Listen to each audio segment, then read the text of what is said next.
yeah. Oh, oh. Oh, yeah. No, we don't need your accolades. Hopping over barricades. Bonus, we are not afraid. We know we gon' elevate. 2-3 with the fadeaway. Shot to Woody when I spray. Daddy hit me when I pray. I know we gon' elevate.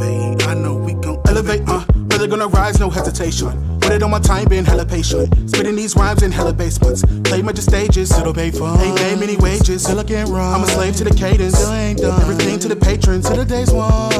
Boy, I'm not finished, I know I got some critics. I know they're really cynics, but God, I got no limits. I want a house of Venice, even if I don't get it. Then I pray these lyrics, elevate your spirit. And if I don't live it, after years and minutes of avoiding gimmicks, I'm pouring out my heart. That I know my rhythms didn't reach the millions, but I praise my Lord that I could be a part. I ain't did this for no trophies, I ain't did this for no list. I did it for the kid who's contemplating taking place to rest in. Man, I pray that you resist. Oh, you were made for more than this. You can make it through the storm, just turn to him and don't you quit. Boy, I'm all in. Check my wrist, you see the kid be saucing, no coffin. No, we don't die, we multiplying often. My God sends more of us, that power lasts like Austin, not lost in them accolades. My focus on the cross. We don't need your accolades, hopping over barricades. Notice we are not afraid. We know we gon' elevate. 2-3 with the fadeaway. Shot to Whitty when I spray. Daddy hit me when I pray. I know we gon' elevate. We don't need your accolades, hopping over barricades. Notice we are not afraid. We know we gon' elevate. 2-3 with the fadeaway.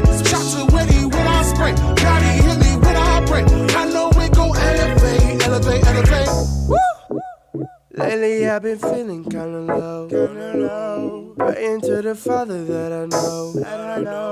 Got me so that I can take your hand, so we can keep on praising, yeah I will. I might go and cut the deal. Cut it, we gon' have to elevate. Knew the Father had me covered after I saw 7 straight. Picked myself up out the mud and I got straight back to the work. I ain't dancing with the devil, that mean I put heaven first. Got my brothers on my back, that mean I love the city first. Ain't no business about to come in on my soul. Ooh, I got self-control. Ooh, Shorty tried to ask you for that, oh, I let it go. It's a sermon. Had to tell my youngest you don't need the serpent. If God said it, little homie, that's your purpose. You were born to be a bitch, you better learn it. You better go out there and we don't need your accolades, hopping over barricades. Notice we are not afraid. We know we gon' elevate. 2-3 with the fadeaway. Shot to Whitty when I spray. Daddy hit me when I pray. I know we gon' elevate. We don't need your accolades, hopping over barricades. Notice we are not afraid. We know we gon' elevate. 2-3 with the fadeaway. Shot to Whitty when I spray. Daddy hit me when I pray. I know we gon' elevate. Elevate.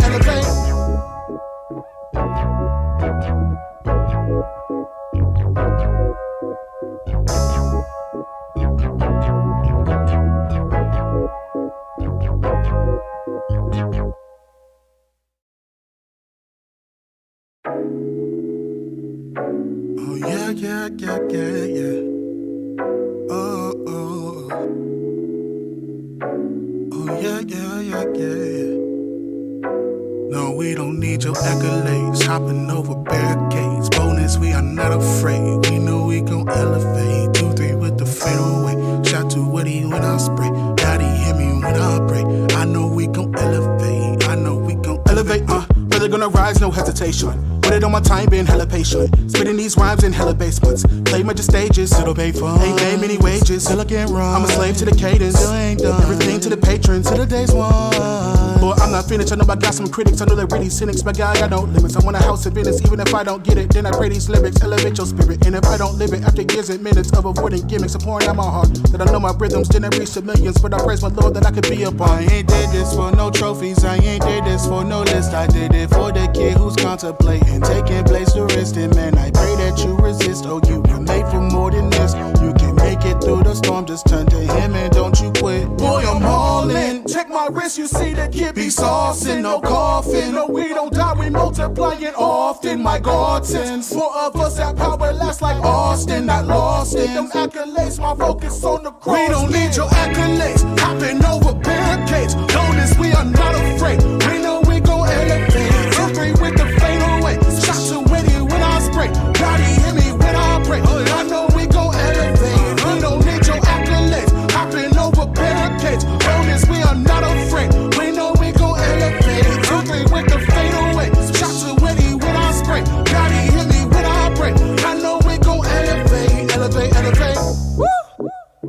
Lately I've been feeling kinda low, praying to the Father that I know, got me so that I can take your hand, so we can keep on praising, yeah I will. I might go and cut the deal, cut it, we gon' have to elevate. Knew the Father had me covered after I saw 7 straight. Pick myself up out the mud and I got straight back to the work. I ain't dancing with the devil, that mean I put heaven first. Got my brothers on my back, that mean I love the city first. Ain't no business about to come in on my soul. Ooh, I got self-control. Ooh, Shorty tried to ask you for that, oh I let it go. It's a sermon, had to tell my youngest you don't need the serpent. If God said it, little homie, that's your purpose.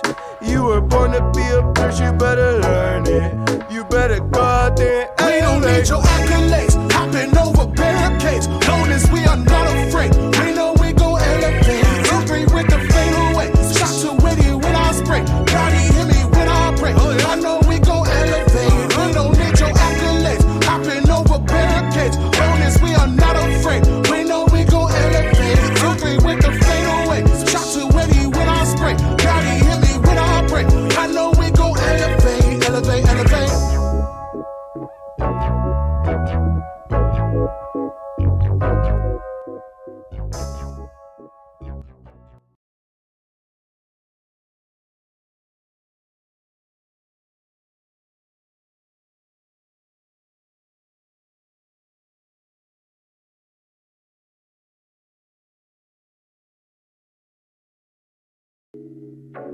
Oh yeah.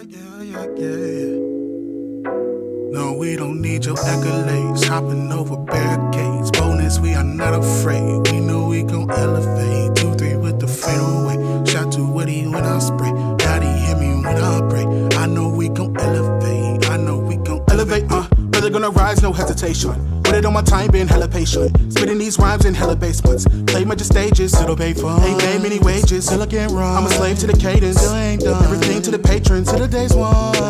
But I'm not finished, I know I got some critics. I know they're really cynics, but God, I got no limits. I want a house of Venice, even if I don't get it. Then I pray these lyrics, elevate your spirit. And if I don't live it, after years and minutes of avoiding gimmicks, I'm pouring out my heart. That I know my rhythms didn't reach the millions, but I praise my Lord that I could be a part. I ain't did this for no trophies, I ain't did this for no list. I did it for the kid who's contemplating, taking place to rest it, man. I pray that you resist. Oh, you were made for more than this. You can make it through the storm, just turn to him and don't you quit. Boy, I'm all in. Check my wrist, you see the kid be saucing, no coffin. No, we don't die, we multiplying often. My God sends 4 of us that power lasts like Austin, not lost in them accolades. My focus on the cross. We don't need your accolades, hopping over barricades. Known as we are not afraid. We know we gon' elevate. 2-3 with the fadeaway, shot too witty when I spray.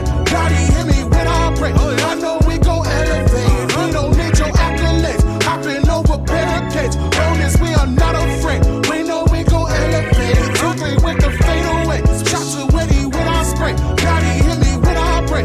I know we gon' elevate, elevate, elevate. Woo! Lately I've been feeling kinda low, praying to the Father that I know, got me so that I can take your hand, so we can keep on praising, yeah I will. I might go and cut the deal, cut it, we gon' have to elevate. Knew the Father had me covered after I saw 7 straight. Pick myself up out the mud and I got straight back to the work. I ain't dancing with the devil, that mean I put heaven first. Got my brothers on my back, that mean I love the city first. Ain't no business about to come in on my soul. Ooh, I got self-control. Ooh, Shorty tried to ask you for that, oh I let it go. It's a sermon, had to tell my youngest you don't need the serpent. If God said it, little homie, that's your purpose. You were born to be a bitch, you better learn it. You better go out there and we don't need your accolades, hopping over barricades. Known as we are not afraid. We know we gon' elevate. 2-3 with the fadeaway, shot too witty when I spray. God, he hear me when I pray. I know we gon' elevate. We don't need your accolades, hopping over barricades. Known as we are not afraid. We know we gon' elevate. 2-3 with the fadeaway, shot too witty when I spray. God, he hear me when I pray. I know we gon' elevate, elevate, elevate.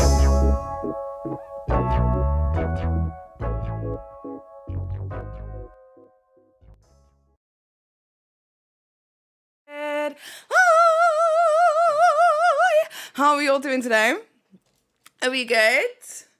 Are we good? Okay, I'm going to preface this by saying straight from the beginning, I have a cold today, so I'm not feeling like my best. If I sound very bunged up, then you know what the vibe is. We are multi-streaming right now. We are on Twitch as well as on YouTube today. But today's a fucking celebration, bitch. Okay, you guys know I don't duo stream that often, but if I do, it has to be for something quite magnificent. And the magnificent moment today is the fact that TRISHYLAND, r/TRISHYLAND, the subreddit that has been criticized all across social media, has finally been shut down. Now, I heard about this earlier today, and I wasn't going to stream today. If you're on Twitch, you guys know I have my stream days. I streamed yesterday, and my next stream was supposed to be on the following Tuesday. So I wasn't supposed to stream today, but I knew I had to come out and have this conversation with you guys because I have been screaming from the motherfucking rooftops that r/TRISHYLAND is the worst. It's the worst. It's the worst. It's the motherfucking worst, bitch. And they have been the most insane group of people that I have ever had to encounter. They have, because just to let you guys know, they have brigaded myself. They have multiple times uploaded my videos to the subreddit. They've attacked Adam McIntyre out of the blue, or anybody who kind of changes their stance towards Trisha in any capacity. What else have they done? They have been we've got a list. We'll go through the list. But what I wanted to do was kind of go through a massive checklist of pretty much everything it is that r/TRISHYLAND has done. So just to give you guys like a heads up of how deep I am more than willing to go this evening. Just to let you know, today's video, or stream if you will, has been done by a researcher. That researcher is a paid researcher and will be getting paid for this work. So if you're the researcher watching right now, I forgot what your name is, I apologize. But if you're the researcher who's watching right now and you're thinking to yourself, hold on, that's my resources, don't worry, you're getting paid for this too. Okay, whatever is made here, we will put into the little kitty, okay? And you'll get paid next month. So just so you know, forgotten what the researcher's name is. I apologize. I think their name is Trisha also. Or might that have been a different video. I think that might have been my RuPaul video. But regardless, this is by one of the researchers. And they did extensive research into TRISHYLAND. I did a video not too long ago about PB_nerd to do with Ethan Klein. And that was only taking like this much of the portion of information it is that this individual has been able to save, collect, and gather over the time period that the TRISHYLAND subreddit has been on. So just to give you guys a little bit of an insight as to how much information we are talking about in this. I'm going to show you, how do I... Dude, I don't know how to work this. Hold on. I am going to show you how many files it is that we are intending to look at this evening. So, just so you guys can get an insight as to how much I'm going to be talking about. This bitch right here, this is a folder within a folder. This is how much shit has been going on within the subreddit. This is how much shit has been going on, okay? And we're going to go in and we're going to dissect and we're going to talk about it all because this has been a long time coming. A long time coming for this thread. A long time coming for this subreddit, okay?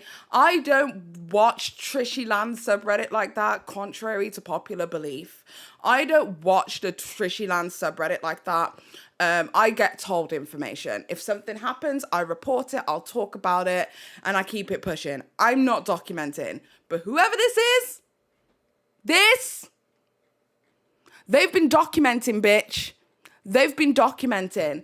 I did send a rundown of everything it is that we're taking a look at today to CBS when they interviewed me about the TRISHYLAND thread. If you don't know, there was also an article that was done by, I think it was Kat Tembage. There was an article that was done by Kat Tembage. She now works for CBS. She doesn't work for Insider anymore. And she reached out to me and she told me stuff about the subreddit and what the subreddit had been saying about me that I didn't even know about. Again, I don't track the TRISHYLAND subreddit. I get told things. So when my video was being, several of my videos were being pirated over there, I made complaints. Me and my husband, we made copyright complaints on the subreddit ourselves. I think we've done this in between 3 or 5 times for this subreddit, because they upload multiple videos, and because I think they only have like a certain time frame that they can put a video in. There was like part 1, part 2, part 3, part 4. So we've done this like in like 3 separate parts for like 5 different videos. Like it's literally that crazy. So we've already put copyright complaints in. If you don't know why TRISHYLAND has been taken down this evening, it's been taken down because of copyright complaints, excessive copyright complaints. Now, I know for a fact that I have made at least 3 to 5 copyright complaints within one time period on the TRISHYLAND subreddit, right, of pirating my content with no commentary, with nothing to add, nothing. And I don't copyright claim people. I don't think there's a person out there who can say, oh, I got copyright claimed by Paige Christie or Petty Paige. Nobody can say that because it doesn't happen. I don't copyright claim people. If you have something to say, disparaging, good, bad, and you're using my content, I don't give a fuck. That's fair use. That's the umbrella that I survive under. So I can't sit there and then in turn, like, give you shit for using my content. So as far as I'm concerned, if it's out there, it's out there. But if you are straight up just taking my content, placing it on a different website, and then watching my content, pirating my content, my hard work, regardless of whether you respect my work or not, I'm going to copyright claim you. And that's exactly what happened on TRISHYLAND. So I have made copyright complaints. I can't imagine what other content creators have also made copyright complaints. And in today's video, Trisha Paytas goes into detail as to what has happened. So I think before we get into the ins and outs, because as you can tell, there's a lot here, bitch. Before we get into the ins and outs as to what has happened with the TRISHYLAND subreddit, clown ass bitches. We are going to go and take a look at Trisha Paytas's video, which is the one that she uploaded not too long ago, 5 hours ago. It's got 54,000 views, and it's called "It's Finally Over, Now I Can Talk About It," because Trisha Paytas has been pretty much silent when it comes to anything to do with the TRISHYLAND subreddit. She doesn't tend to mention it at all, not as far as I'm aware. Once again, I don't watch Trisha like that, so if I'm wrong, correct me. I just want to say though, a massive thank you to our new members. I know we've got 2 new members this evening. Kitty Caledonia, thank you so much and welcome to the Potty Mouths, as well as Weird Collar Guy, thank you so much and welcome to the Potty Mouths, bitch. You guys are gonna get some new sub badges. Actually, I was supposed to update it yesterday, but I completely forgot. So with that being said, let's take a quick look at what Trisha Paytas is saying. We'll go through comments. I'll read some stuff. We're going to be here a few hours, guys, just to let you guys know. So go and get your snacks.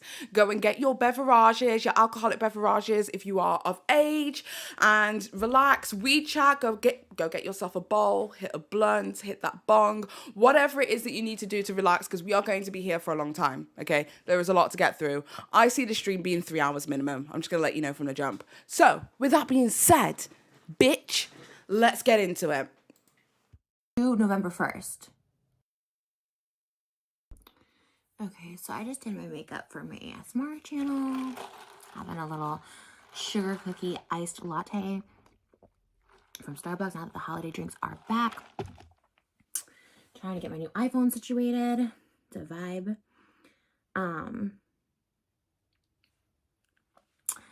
Yeah, hard to like transition my phone. And now I'm about to wave my hair because I'm going to start filming today. I've already been filming a little bit today, but obviously. Okay, I'm just going to put it on 1.25. But I wanted to talk about this and I was like kind of debating if I should because today. I apologize, Trisha speaks fast. So we're going to bring it back to 1.25. Okay, let's go. Let's go. What is today's date? Today, November 4th. Is like a day that I'm very grateful for. I've always talked about gratitude and being thankful for things. And rather than focus on negative, I always choose to focus on like the positive. I'm going to start like waving my hair while I'm doing this because it's going to take a while. Now, I am not one to gloat anymore. I think I used to gloat. Gloating can be kind of unbecoming. Oh, wow. It may look very pale compared. I'll be gloating on her behalf, for sure. I'm going to gloat. This lighting? I don't know. I don't know why that's making me look like this. I swear I guess maybe it's the wrong color foundation. Anyways. My nose are so pale. So like I said, I try not to focus on the negative. I don't even know what I'm doing, so please don't follow my tutorial on how to do this because I don't know what I'm doing. But kind of like just putting a wave in my hair, I guess. I don't know. They did pretty big of a piece. Okay, so just to let you guys know, she's doing her hair at the same time, but there is a lot of information, so there's like not a certain point to get to, if that makes any sense. So I know this is tedious, but I think it's important that we hear Trisha out and what it is that she's had to say about this. Just to let you guys know from the jump, because I know there's a couple of people who've commented this already. Trisha states that they go by they, them pronouns as well as she, her pronouns. I've spoken to Trisha and I've referred to them as she, and she's not corrected me. So as far as I'm concerned, I'm going to be using the she, her pronouns for today, just so you're aware. Some of you may be aware, some of you may not be aware, but enough people are aware. I had a really vicious hate subreddit dedicated to me. Vicious. Vile. Not only was it super invasive, like they would literally post like, it's public record, so it's not that big of a deal, it's just more creepy. This subreddit, first and foremost, I should preface all this by saying today the subreddit was taken down, which is really big because I only got introduced to Reddit sometime last year. I didn't know it existed. This hate Reddit existed. It started last year. Last year, obviously, I got, like, it's not just hate online, right? Like, you post videos, you expect to get people to, like, hate on you or whatever, you know, like, part of it, right? But these people went other levels. They were digging up so much personal information, not just on us, but people that were like associated with us in our lives. And I'll tell you like a most recent example is they're so obsessive, right? They were posting like which hospital I gave birth, my doctor's information. They would see like they would zoom into like my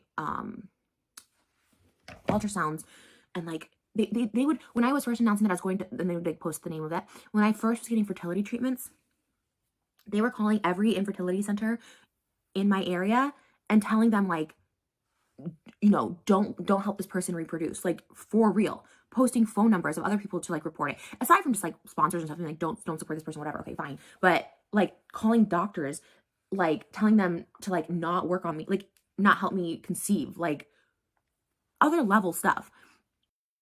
So I've spoken about this previously in one of my previous videos. I don't know which one. But when I spoke about this, I showed you guys screenshots of people contacting the fertility clinic it is that Trisha Paytas went to. So if you don't know, Trisha Paytas has had issues conceiving. It's never been a secret. I think this is something that Trisha has said on their channel multiple times. I was aware of it, and I don't even watch Trisha like that. So I'm guessing that this is something that has always kind of been public knowledge.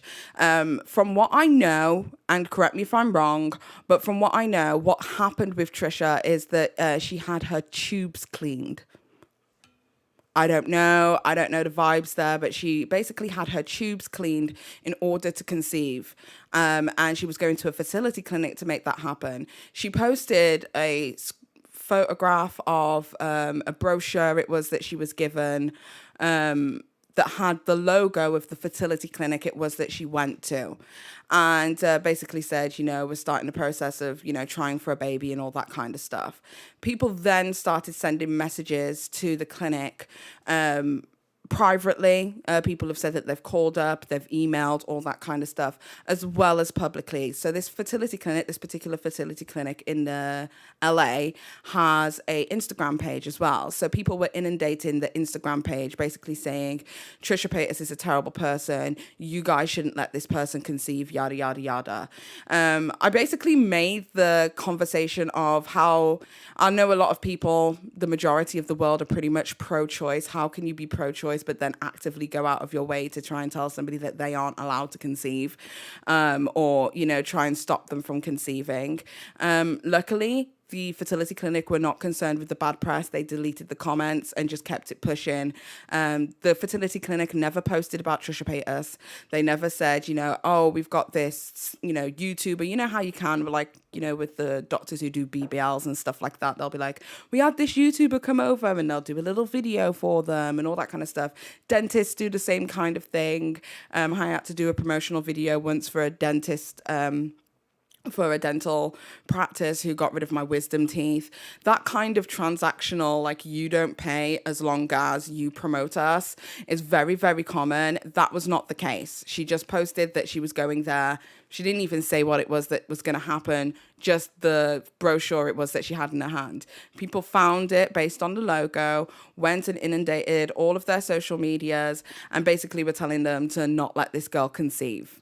They deleted the comments and kept it pushing, but I just want to preface it by saying that Trisha Paytas did not get promoted via this company. So it wasn't like a situation where they came across it and then thought to themselves, oh, we should let them know. They went out of their way to do that. And we're going to see this become a theme when it comes to Trisha Paytas and this particular TRISHYLAND subreddit, where they go out of their way to do things which are an invasion of privacy to the umpteenth degree. So just to let you guys know. Up to like when I gave birth, I mean, they for so long were like, oh, she's not even pregnant, like trying to like, I mean, the stuff they would just post was like so crazy. And like scary, honestly scary, because again, they were calling like my doctors and stuff like that. Like most recent is this thing with like, oh, she like, they like have such evil eye, right? Like Hamza, like, I ward off any evil eye. And I do think it helps, but like they just want so bad for me to like fall. So they would be like, now I see the Reddit was taken down, and obviously, I still get hate on Twitter from them because it's like the same rhetoric, right? Sorry, I'm like kind of like shaken by it. But then they'd be like, oh, like you can't even afford to pay your property taxes. You guys, So we got a comment here from Twitch by August, and they said they found her clinic from the curtain in her pic. Then they compared it to pictures of the clinic from Instagram. So I thought it was the logo that was on the brochure of the photo, but apparently it even went as far as the curtains. So we know exactly where we're going with this, right? Okay. My property taxes, like this is how crazy, it's public record, whatever. My property taxes due for next year, like the due date was November 1st. It's November 4th right now. And it doesn't become delinquent until after December 12th. We sent the check in, whatever. It obviously hasn't been processed yet. And that's just for the first half of our payments for next year for our property taxes. It was due November 1st. They looked up online, whatever. It's November 4th. They posted about it November 2nd. Like, pay your property taxes. Like, Malibu's not going to have a roof over her head. They would post Malibu. They would, like, blow out her face. But, like, make fun of my child. Like, it was so scary and so insane. And, like, it was crazy. And I would report to Reddit every day, because not only did I not consent to have my child's face on Reddit, where they literally just bash her and incite hate, like it's like, insane, like disgusting. I mean, there were people on Reddit that were like, someone calling Dior to see if they sent me a baby gift. Like literally there's a video of someone from the TRISHYLAND Reddit being like, calling, hi, do you give out, would you like send gifts to clients? Like, is that something you guys would do? Like just a customer service number. I'm like, it's like scary, like scary. I posted like a little pencil outline of our nursery early on, and they're like putting all the pieces together. Oh, oh, they thought they knew Malibu. They're like, oh, we know the name's gonna be Malibu, like as if it was like some big secret. I talked about the name Malibu literally 10 years of my, like 10 years of being on YouTube, or 10 of the 16 years of being on YouTube. I've always talked about that name. I mean, they're obviously like followers, like they're people who watch every move, but like the negativity and the hate was crazy. Well, and I know it's hard to get, first of all, Reddit should be more monitored, because I would report for like the bullying and harassment because they say they don't tolerate it, but like they were literally bullying my child for like having a birthmark. Like it's insane. It was crazy. Sorry, I'm like shaking because like it's been such like this battle, right? Like last year there's just like just an unwarranted amount of hate. Like I understand like hating on me, hating for my actions, whatever, but like digging into like Moses's personal like life and past and all that, and like reaching out to people that are like connected to us from like literally like 15 years ago. It was like so scary. It's like scary is what it is, because it's just never ending. They're posting my like where my child would go to school. We're homeschooling our daughter, but like the schools around us, they're like contacting, like it was insane that I was on for that long. And I reported every day for that, especially once my child was born. I was like, okay, like I do post my daughter online, but I do not consent for my daughter to be posted on like a hate Reddit. Like that's insane. Try to contact my lawyers because like, and lawyers are expensive. I am the last person. I don't sue people. Like there was a rumor around that I was like trying to sue people and stuff like that. I don't sue people. It's expensive. It's hard to like prove anything like defamation. It's like, you know, I really don't. I don't like lawyers. I don't like lawsuits, nothing. But I was like, hey, I just need help. Like they're. Hello, thank you so much for the $1.99 donation. They said, Paige, looking extra fine as usual. Thank you so much. I really appreciate that. Like, it's scary. It's like scary at this point. And, but then one thing, I guess, Reddit, and there was even an article, and I never tweeted about it, talked about it, because again, I don't like to focus on negativity. I didn't want to draw attention to this place. By the way, the name TRISHYLAND, like, I own the URLs. Like, that was like my Patreon for so long. I had merch. Like, they like weren't creative at all. But anyways. Just to let you guys know, because I don't think she's like fully understanding of like where the TRISHYLAND subreddit came from. It was already a subreddit that was created for Trisha. So it was a place where people could discuss Trisha long before it got inundated with what I'm going to describe as H3 fans, because it got inundated with H3 fans around the time that Frenemies ended, and then that's where things just went completely left on that subreddit. But prior to then, yeah, there was a few call outs, but it was mostly, you know, relatively positive things about Trisha, or just, you know, saying, you know, isn't she crazy? Isn't this like that TRISHYLAND subreddit had been going for quite some time prior to it being inundated. So it's been around for a lot. It's been around for a hot minute. I like just didn't talk about it. Again, I don't like to focus on negativity. And I started to feel helpless. I was like, hey, there's nothing I can do. Like they're just gonna do this. Like I don't know what. But one thing apparently they do take seriously over there, more than literally posting a newborn and like making fun of a newborn. Or even like they were putting like my family tree, like it was crazy, like relatives that I don't even know, and it was nuts.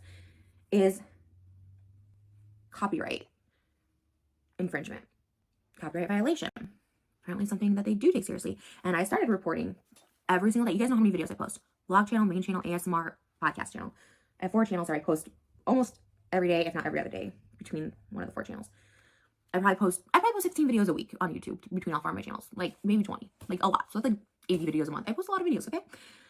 They would rip my videos, like download my videos, not post a link. Because here's the thing, at the end of the day, I was like, you know what? If they want to come like here and like hate watch me or whatever, fine. Give me those views. Do you know what I mean? Because obviously here on YouTube, like you get money from views. But they would like rip it off. They were doing it with my TikToks too, which I was like, I don't know why they did that, because my TikToks always get like a lot of views because I'm just popping on TikTok, and like I feel like the TikTok people just like don't really care about Reddit. But they would rip my videos off within an hour and re-upload them to Reddit. So Just to let you guys know, I just seen a message here from Twitch. Mods on YouTube as well as Twitch. I know my Twitch mods have been updated of this, but maybe the YouTube people haven't. Moderators on YouTube. If you are not on YouTube moderating anything that derails discussion this evening, time the people out. I'm not here to have multiple conversations at once. We will acknowledge Trisha's horrendous past some point in this stream, but at this very moment, we're focusing on this, okay? So anything that is going out of its way to derail discussion or to cause infighting within the comment section, time them out, let them know that they have warnings. 3 strikes and you're out, okay? I'm not playing games today. I want to get through this. I would report it. I would report all of them. And yes, it did take a lot of time. And I would see them be like, oh my gosh, you should be with your newborn right now. And you're just reporting. I'm like, it's like the principle of it. You know what I mean? It really is the principle. Popular Doppler says it's weird to know that it has a birthmark to begin with. Why did she share that? I'd run away from my if my folks did this to me. Her birthmark is on her face. To begin with, I thought that Malibu's birthmark was a like forceps clamp, because sometimes with forceps it can leave like bruising on the skin. That's what I thought it was, but it's a birthmark. So that birthmark in the center of Malibu's face, like that's a birthmark, just so you're aware. Of it. It's, you know, because like I said, it's hard to have like a lawsuit where you can prove damages, but this is like something where I could actually prove damages, because it's like But again, it's more like the principle of it. Like some of those would have like 300 comments and stuff like that. I was like, oh, hell no. Like if y'all gonna be nasty and hateful, like y'all can do it individually on my videos, okay? You know what I mean? And I'll just block you. But you're not gonna do it here. And so I don't know. So I've had a report because if you're the owner of the videos, like, does this look good? I don't know. Debating, I feel like. No, sis, it doesn't. I'm not a big fan of the hairstyle it is that she's doing. I'm just going to be honest. It kind of looked weird up here. But these people, it's not, they were under the guise of like, we're holding Trisha accountable. It was not. It was making fun of the way my daughter looks. It was like finding things that weren't there. They would kind of like photoshopping angles. Like it really was just making fun of the way me, my husband, and my baby look. Like they would say, and it was vile. Like I don't even like want to repeat it. Like the stuff like about like my husband, like the stuff they would say was like insane. And of course they made up a lot of stuff too. Like they made up a ton of stuff, but like it was just making fun of our looks. I'm fat, Moses is fat, like literally like putting numbers for CPS to have my child taken away because I post her on the internet. Like they were wishing that like. When it comes to the CPS section as well, just to give you guys like another tidbit, is I had like a huge argument on Twitter about this. People were upset because Trisha had posted a photograph to her OnlyFans account of her being pregnant whilst naked, right? I think personally, this is like a totally innocent thing to do. I have naked photographs of myself, which were professionally done and edited, whilst I was pregnant as well, because pregnancy is beautiful. People were upset because they were like, well, you know, people on OnlyFans are only there for like pornography and pornography content and stuff like that. So basically they were trying to call CPS ahead of time for Trisha, basically saying that she was exploiting or sexually exploiting her child on OnlyFans. Bearing in mind the child had not even been born. So just because she is a pregnant person with autonomy over their body, apparently she was also sexually exploiting her child. Now, I don't know about you, but if you are looking at 35-year-old pussy, excuse my language, and 35-year-old tig old biddies, and you're thinking about a child, that's a you problem. You got issues. Foster care would take her when like we're both stay-at-home parents that have good income and like dote on her and like are with her 24/7. Like it was scary. It was scary. And like I really do feel like they should have, I don't know what the answer is, but like posting stuff about a child and like doxing, like just the fact that they can like post where I live and my doctor's information. And like sometimes Reddit would take it down because I would report that. I would send emails. I had like 3 different email addresses for Reddit, which is like really hard to find. I had my lawyer send a letter, like again, and even my lawyer was like, it's hard. Reddit's just like a hard thing to navigate. And this is I don't think I mentioned I was going there earlier, but I forgot to say NBC News, they did like an article about TRISHYLAND, and it's actually from an author who I've actually talked to on the phone before, a journalist I should say, who actually wrote a really like disparaging article about me last year. It was really awful, accusing me of something really, really terrible, of being I don't even like want to say it, but they kind of just went with the TRISHYLAND rhetoric of what they were saying and just like spinning it into something that was really gross. And so she reached out to me this year and she's like, hey, the TRISHYLAND Reddit is really bad. I was wondering if you had any comment. I'm going to do a piece on it. And I had no comment. I didn't reply to her because I just, after that article, I was like, I don't really like respect this. But she did this article. She did so much, she gathered so much information of just like the harassment, the bullying, like stuff that I didn't even know. I saved all her research and I sent it to my lawyer. And again, this was like before I had my daughter, so this was like in August. So I don't know if any of this had anything to do with it or just me reporting or other people reporting. I don't know.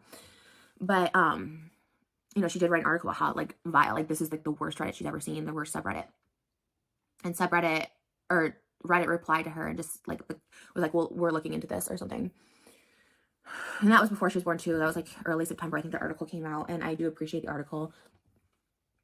Like that's someone who obviously was also not very nice to me, or going with taking something and turning it into something else, like taking like a few jokes I made and now I'm automatically labeled as something. Like I was like, it was not cool. But I mean, something it's I don't even like want to talk about it, but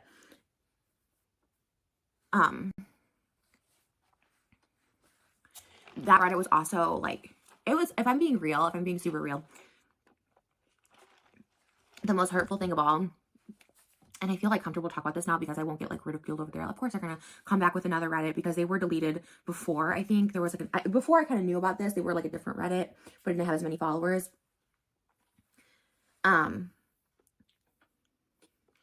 But the worst thing of all was being accused of lying about something that like very serious happened to me when I was younger. And they tried to disprove it. And when another person came forward and said, yeah, like I had like that same experience. We were in the same class. Like, you know, we always heard similar things. Like, this is what happened. This is, you know, all stuff like that, trying to explain it. The person basically got bullied off the internet. They were accused that person of being me. And then that person just like went away because they were too scared of the backlash, which it is scary. The backlash is scary on there. And this was someone that I hadn't talked to since we were in middle school together, since we were 12. So 22 years. And this person came out in my defense. And I had never talked to this person in that long. But it was a real person. People proved it was a real person. And there was a lot of people that did see it. And it was crazy. But because one person decided, oh, this is a lot, everyone went with it. And it was so traumatizing to me last year. Like, it was really traumatizing. And there's a lot of things. Because I was like, you know, there's like a lot of things to say. But like,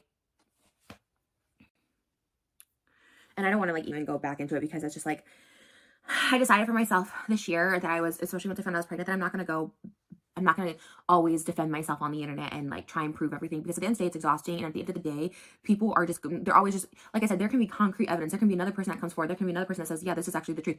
It could be blatantly like this, like it was almost like even the pregnancy. She's lying about her pregnancy. Oh, who's gonna guess that she's gonna do this? There was even theories that my sister was carrying my child or carrying a baby, and I was gonna take that baby and say it was mine. Like, they were wishing the worst. They were wishing that I would have all the stuff during my pregnancy. They were wishing miscarriage. They were like wishing the worst. They were wishing that I had a difficult labor, a difficult fourth trimester. Once I gave birth, and it's like, oh, she's gonna, the depression, like wishing just the worst, and wishing that my baby was taken away. Like, it was vile. It was vile. And some of these people make videos and show their face online. And there's a lot of people that follow this and just like spew this nasty, untrue rhetoric.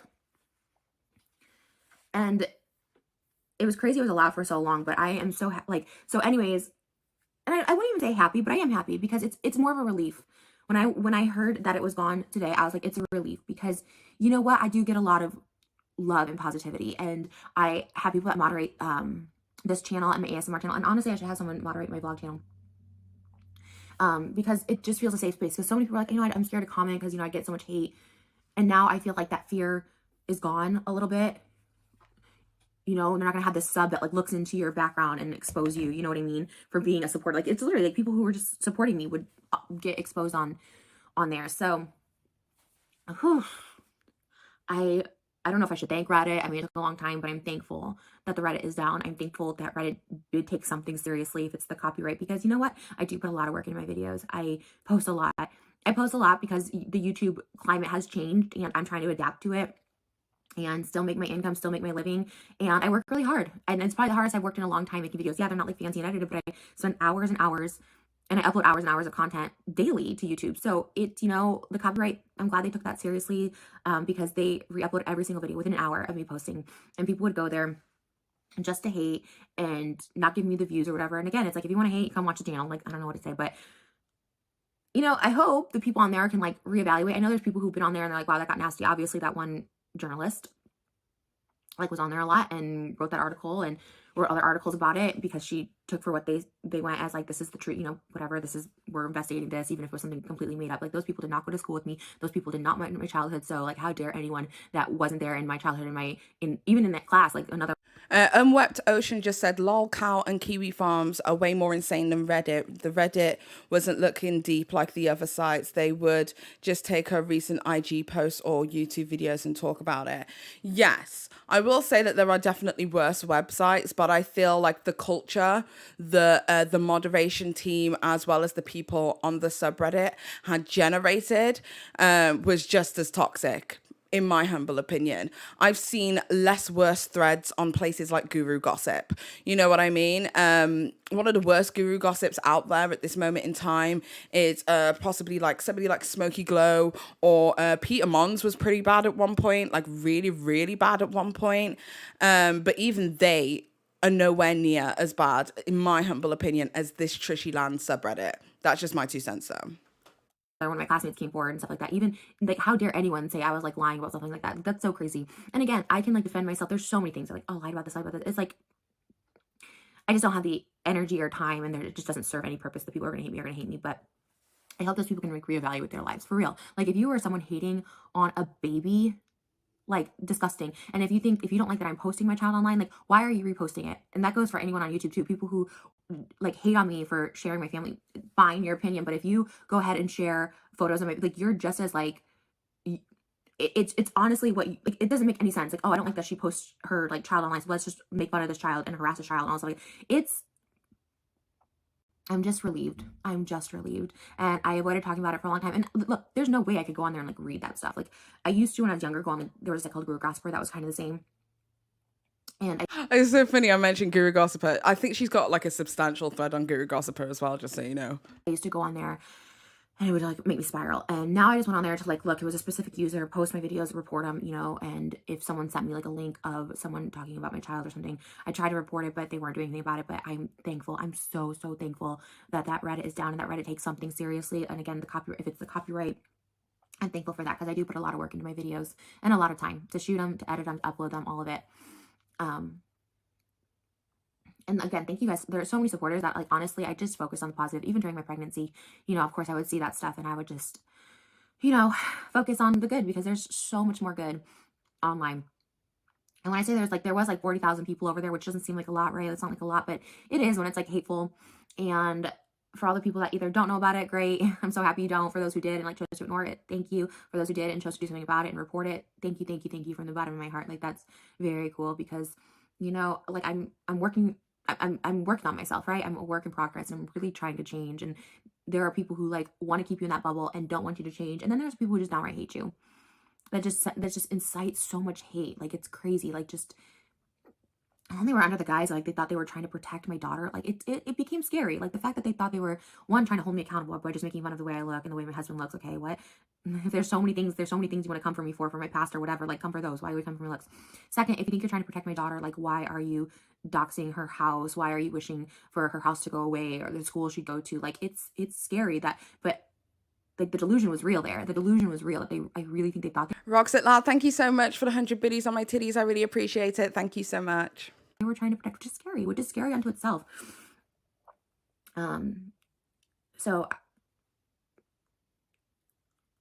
I'm just thankful for this day. November 4th, I'm thankful for this day that I have some sort of relief and some sort of peace of mind. Because again, like, it's, you know, you just ignore it the best you can, but there's always that looming thing. And I know so many Reddits are so hateful. And I just found out about Reddit, like I said, about a year and a half ago. And I don't know if it's always been like this. My husband, he's known about Reddit for a while. And he said it wasn't always like hateful like this. Like, it kind of like became a newer thing where people just went on there to hate or something. I don't know. But I hope that they, you know, continue to take this seriously for everyone. I think it's a really big victory and a really big feat. And so many people are kind of shocked that that Reddit was taken down, because Reddits just aren't taken down. I know people who really fight hard that have like connections. I have no connections, but people who have managers or connections that try and take their Reddits down because of so much hate, and they just don't get taken down. But I do think there needs to be stricter rules in place. Like, even if they post photos of like minors and blur out their faces, if they're like inciting hate or showing where they live, like, that's, I don't know. I think that there should just be, especially when like there's no parental consent for that. It's crazy. But I'm like seriously, I still feel like a little shaky about it, because it's just a relief. It's been brutal. It's been really difficult. And I've been on social media for 16 years and never have I experienced the doxing, the harassment, the just downright hate, just wanting to, like, it's not just bringing me down or bringing me off social media. It's just like trying to destroy, like literally trying to destroy my life in every single way, and just taunting and tormenting. And I mean, they were sick people. They were super, like, really sick people. I mean, that's where the whole thing started with, oh, Moses is her assistant, my husband's my assistant. Then it became, oh, her husband is the one taking care of her baby. You mean the father? A father is taking care of his child? It was insane. It was insane. The fact that they're like calling Dior to see if they sent me a baby package, like, I was like, and it freaked me out, like, watching someone make that call, and like this person on customer service being like, what the heck? Like, there's people I text all the time. I won't even say the model name, but there's like malls where like I text all the time for the Balenciaga, for the Dior, whatever. It's like,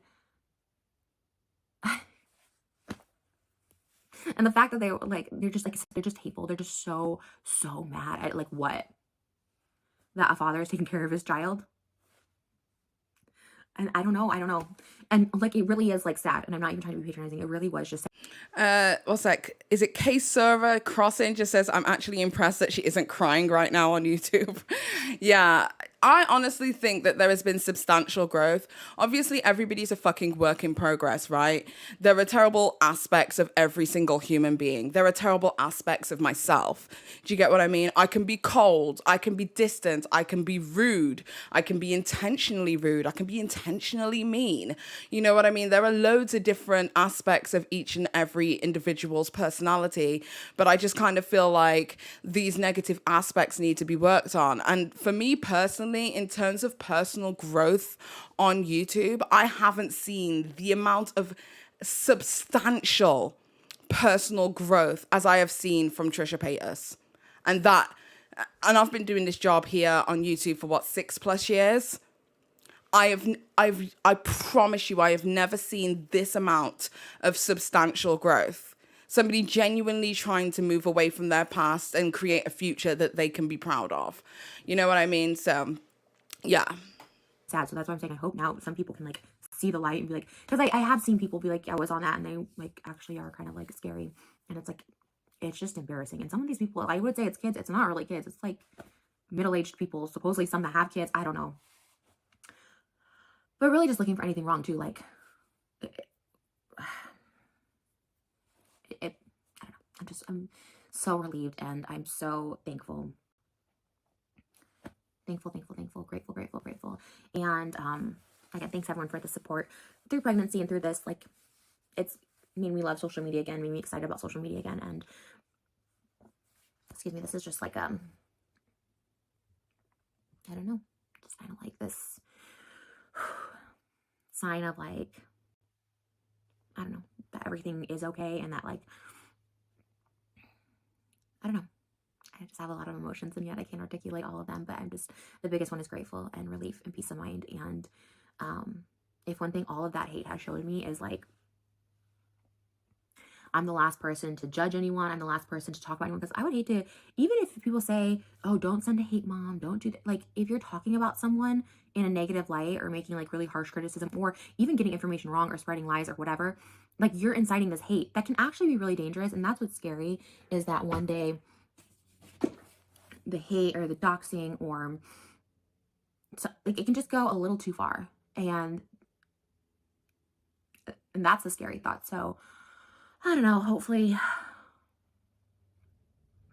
And I don't hate any of them, by the way. I don't hate any of them. Like I said, I feel sad, and I would kind of hint at it in videos, like talk about it a little bit, where I'm like, I was a hateful person too. Like, I really hated my life, and I hated the position I was in, and I would be jealous of others. I would see other people get married or be happy, and I never even went to the extent of like leaving a nasty comment. I just never thought like, what's the point? I'm not going to waste that much time. But I would hate watch people, and like, I understood it, because like, I hated my life. I was so lonely. I was so depressed. I had nothing going for me. So like, all I did was hate watch people to make myself feel better, because sometimes, yeah, someone had a worse life than me or something, and I'd hate watch, or someone had a really great life, and I'd hate watch because I'd be like, well, they're gaining weight, or they're this, and I would like bask in if they were getting canceled or had a scandal. And it just was like so toxic, and it just brought more toxicity to my life. It brought me down. Like, I really truly believe what you put out is what you get back, and that's negativity. If you put that out, you get it back. If you put out love, you get it back. And it taught me a lot. Like, honestly, like, because I don't even consider it getting canceled. I consider it like there was an unwarranted amount of hate that turned into something so disgusting and so ugly that I've never seen in 16 years. I've had people like hate on me, right? Like, I've been a part of popular groups on YouTube and stuff like that. And, you know, I leave the group or whatever, and I like, you know, I'm like, oh, that wasn't a good time for me. And then of course, some people for a little while will just be like, it's like a battle back and forth, but it never gets nasty like this. It never gets dark like this. It never starts like going into personal life, sharing, wishing disgusting things on people. Like, it's insane. Like, actively calling places in my area, fertility clinics, like harassing fertility clinics that I wasn't even going to, like wishing awful things on us and people around us, harassing people around us. It was, sorry. It was a lot. And it all came from this place, and it's just a relief. And like I said, I know what being online means, you know, open yourself up to criticism and judgments, and of course people not liking you and stuff. But this is like beyond that, and it's a level I've never seen online. So I'm so thankful. And yes, of course those people are still out there, but now it's like you know, what is it like? I just wanted to say, I just received a message just this second that my brother is watching from hospital. So to my brother, I don't know if you want me to say your name online, so I'm not going to, but I hope you feel better. I didn't even know you were in hospital, so hopefully everything's okay. And I love you lots, and I can't wait to see you in a week's time. Taking the wind out of their sails a little bit, you know, when there's like this, oh, they think they're like so powerful and stuff, and now when it's just like a few people on Twitter making fake accounts or whatever, it's fine, but it's not fine, but it's just, again, it's not as impactful because people just thrived off of any misfortune or just looking at anything and just wishing just ill on someone for literally no reason. An innocent child that's just been born. It's like, even like the Moses hate and stuff, like just stuff that they just would make up and stuff. It was just crazy just because they were associated with me. It's like, I don't know. I'm just so thankful. I'm so thankful. And thank you guys again for your support, and anyone who reported over there, thank you. Like, I am all about free speech. Say what you want, you know, make fun of me or whatever, but it's like there's so many lines that were crossed that were so disgusting and so vile. Whew, and I'm just so happy that this happened today. And like I said, I didn't know if I was going to talk about it. I don't want to like gloat in it, and you also don't want to talk about something either that I don't want to like jinx anything, but I'm just in this moment, I'm thankful, I'm grateful, I have peace of mind, and it feels like that I can breathe and be online and all of that. So whew. Okay, so that's pretty much the video. I didn't watch it in full. Last time I watched it, I watched part of it. So as it stands right now, I don't really have too many opinions on it. Personally speaking, I think that Trisha Paytas is growing. She's growing as an individual. I think that that's great. The one thing it is that I wanted to say, first of all, is if you haven't liked the stream, go ahead and like the stream. Okay, if you're spending time with me, a like is free, so go ahead and like the stream. And the second thing is that I wanted to say is that I've just never seen this amount of growth from an individual on YouTube. Like, so many times when somebody says that they're growing, we see aspects of their old personality. And in my last video is that I did on Miasaurus, I was talking about the evolution process, that on YouTube, people don't like to see you evolving. They like to see you evolved. And the evolving process is a part of growing as a human being, right? We're still going to make stupid decisions. We're still going to do stupid shit. And that's kind of a part of the process. With Trisha Paytas, there seems to have been like this random ass cutoff.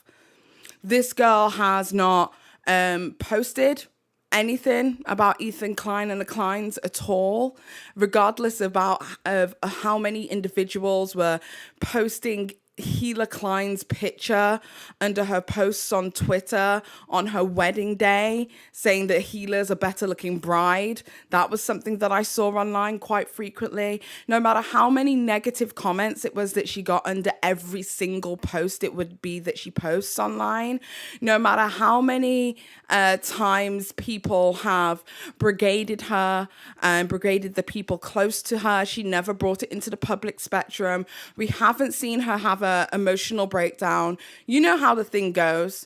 Trisha was like clockwork at one point on social media, right?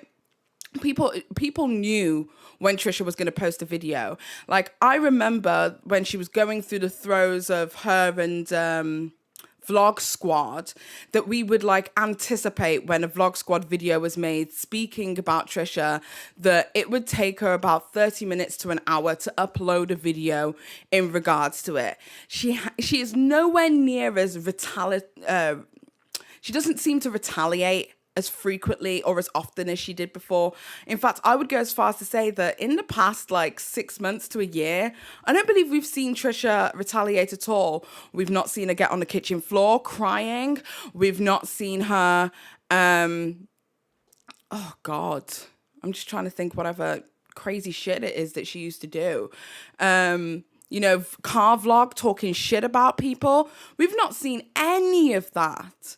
So it's so strange because we talk about the evolving process. Can I just say thank you guys so much for 600 viewers here on YouTube and Twitch. I really appreciate it. So many times we see people evolving and making the same similar mistakes as they evolve. A good example of that would be Nikita Dragon, right?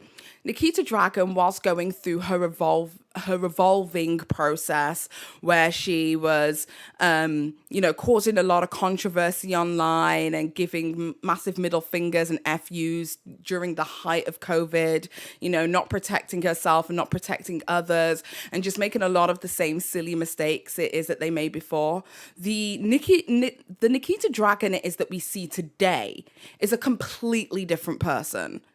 Like, Nikita Dragon is in little to no controversy at all, but we watch the evolving process. We watch Nikita Dragon act stupid, act reckless, act less stupid, and act less reckless to where she is now.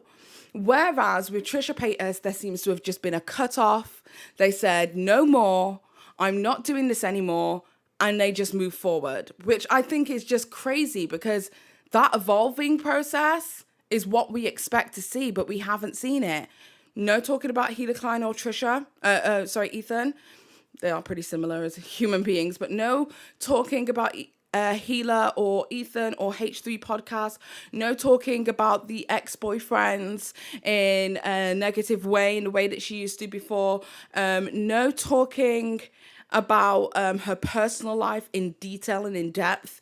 Like before every little argument, it was that Trisha Paytas would have with a partner. She'd run to the internet and tell everyone. I don't know if you guys remember that song that she did that, I forgot what it, that take it out, and when it starts, like Curtain Close, or now that the song, I can't remember what the song is. But back then, like, she made a music video, and in that music video, she kind of depicted her life as every single time something bad happens, she goes to her audience and she speaks to her audience, and that, like, her life was like a reality show. We're not seeing that side of Trisha anymore. I don't think we're seeing every little argument. And again, correct me if I'm wrong, chat, right? Because obviously I'm not watching Trisha in the way that I used to. But we're not seeing her run to the internet every single time her and Moses have a tiff. I feel like she's taken marriage seriously. Marriage is hard work. It's not fucking easy. As much as people think that as soon as you get married, all of a sudden all the problems go away. No, new problems arise, and then you have to learn how to trust each other and all that kind of stuff. Showtime. Thank you, August. I really appreciate that. But like when it comes to Trisha, we just saw this complete and utter change. And I don't think personally that Trisha is getting enough credit for that, because TRISHYLAND has been going so hard at Trisha and so hard at anyone who surrounds Trisha or is associated with Trisha by proxy that it has become like, I don't know if I would have been able to not react. And I know I'm evolving right now, but I can be very reactionary. And I don't know if I would have been able to like not react to that shit. Do you get what I mean? And not call people out on the internet and not cuss them down and call them dirty bad words and tell them about their mother. Do you get what I mean? I don't know if I would have been able to do that. And another thing that I also think that we need to give Trisha credit for is the fact that when I was pregnant, and listen, people who have babies in the chat right now, let me know if you understand the vibes. When I was pregnant, my hormones were so crazy, I was verging on psychotic, right? My hormones were so fucking crazy that I was verging on psychotic. Is TRISHYLAND Twitter account? It's a Reddit subreddit. It's a subreddit on Reddit. I don't know what the term is, but it's a subreddit. So something that's on Reddit, the website, where people can just discuss various different content creators and various different things. But my hormones were crazy. I remember getting into an argument with a duo on YouTube who used to make loads of videos on me back in the past, not anymore, but back in the past, they used to make loads of videos on me back in the day, especially throughout my first pregnancy in 2019. They used to make loads of videos on me. I got so angry, I threatened to hop on a plane and fight these people. I'm 6 months pregnant. Where the fuck am I going?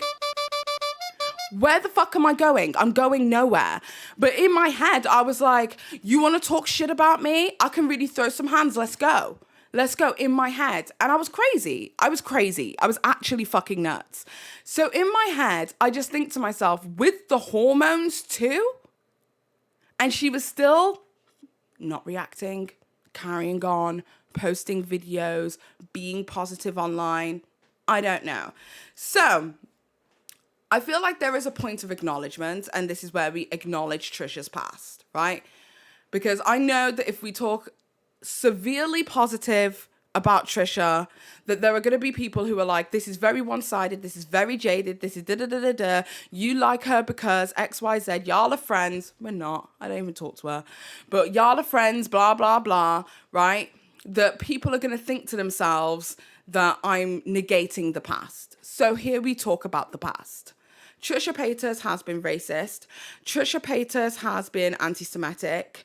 Trisha Paytas has made fun of dead people, of dead minors. Trisha Paytas has done what some consider blackface. I don't know if I would consider it that, but what some consider blackface. Trisha Paytas has blurred the lines of her own mental health issues and decides to call herself DID. Trisha Paytas has identified as various different sexualities that she wasn't. Trisha Paytas identified as a fucking chicken nugget at one point. Trisha Paytas has lied about numerous things in her past. Whilst she has lied about numerous things in her past, I personally believe the situation with Mr. Riney was 100% her recollection of events. And I'm not here to discredit that. However, what I will say is I also understand why people didn't believe Trisha, because it was like the boy who fucking cried wolf. If you talk shit and lie about ridiculous instances in your life for no reason, people are going to instantaneously think that when you talk about something serious, that you're also lying. Trisha has been a huge troll on the internet. Trisha has pretended to have boyfriends that she didn't have. Trisha Paytas has been mean to various different individuals. One that I can think of off the top of my head was Jaclyn Hill. Unprovoked, unnecessary. I know that they've smoothed things over or whatever. Trisha Paytas has exposed her friends. Trisha Paytas has exposed colleagues. Trisha Paytas has exposed companies. Trisha Paytas, I mean, chat. Let's bring it up in chat right now. Y'all start naming shit that Trisha Paytas has done and we'll acknowledge them and say, yes, these things happened, right? Trisha, people say that she lied about being trans. I believe that personally, because she's non-binary and falls under the trans umbrella, that it might have been a little bit of confusion, which a lot of non-binary people do face, is that they think that they're trans sometimes when they then, start soul searching a little bit more, they find out that they're non-binary. So I don't necessarily see that as quote unquote lying, but some people do. So let's acknowledge that too. What else is there? Chat? My chat is really slow because I'm duo streaming, so I apologize. The time that she did meth or whatever and drove into somebody's house, yeah, she allegedly drove naked into, what's his name? Jason Nash's house. She was violent with Moses. They had that discussion on a Frenemies podcast. She was violent with Moses. What happened with Trish Skin? We don't know what happened with Trish Skin. No idea. What else is there? Dressing up as a slave from Django Unchained or Django Unchained. She did that. What else did she do? Cosplayed John Burnett Ramsey. I did say she cosplayed a dead minor, so I did say that one. Naked as well. I'm dying. Yeah, she was naked, according to her own recollection of events. How did the drama between her and Nikocado end? I think they're friends now, but the Nikocado avocado, let's acknowledge that drama where she lied about how the situation came around and made him out to be a crazy stalker when that was not the case. I've also called Trisha out on that. I've made a video in regards to that. She allegedly, and I don't know whose account of events to believe, allegedly lied about Nina and Rated, basically threatening to slash her tires, or she went and slashed her tires or something like that. That's another thing we need to acknowledge. She was extremely rude to an autistic member of her audience. I think his name is David Carroll. Correct me if I'm wrong. I think that's his name, David Carroll. She basically made out like he was some crazy stalker when he was partaking in a competition it is that Trisha Paytas had done. What else has she done? What else has she done, guys? Rap the N-word while singing NWA. We've said that she's, been racist in the past, so I feel like that comes under that umbrella. What else is that? She was in an Eminem video. Okay, if you want to add that to the list, we can add it as well. What else has she done? Been highly critical with nannies and implied that having one means that you're okay with child abuse. She says that she wants to have a second child. And let me tell you, as somebody who's had 2 children back to back, you're going to need them fucking nannies. I don't have a nanny. I have a childminder, and I need my childminder. Otherwise, I can't get any work done. So she's about to find out real quick how difficult that gets. It might not be the same if, say, Moses stops working for whatever reason, and he decides to become a stay-at-home father, because my husband was a stay-at-home father for about 6 months. He took shared parental leave, which is something that you can do in the UK. Because I'm self-employed, I don't get maternity leave, if that makes any sense. So I had to go straight to work after 2 weeks of having my son. And when I had my son, he ended up taking shared parental leave, which was 6 months of paid leave from his work in order to look after our children whilst I went back to work. So that's another one. Oh, we got some more comments. Just so you guys know, the YouTube comments on Duo streaming come up a lot slower than the Twitch comments. So I apologize if I'm not getting to everyone quickly. Lied about converting. That's a good one. Collaborated with Nikocado Avocado. I mean, yeah, I don't see that as necessarily a bad thing. It depends if you see him as problematic, I guess. Pro-Trump and pro-ICE. A very good one. That whole Trump video was a mess. Spreading a rumor that Sean Vanderbilt was gay when he was not out of the closet. Yes, I feel like that's fair. A lot of people felt as if she outed him. What else have we got? Cries in American. Lied about having various illnesses like schizophrenia. Yeah, I guess we can add that in. What else have we got? She did an OnlyFans collab with her sister. That one I'm not going to add in. And the reason I say that is because to this day, I have been begging for this video. I even went to Sanders Kennedy.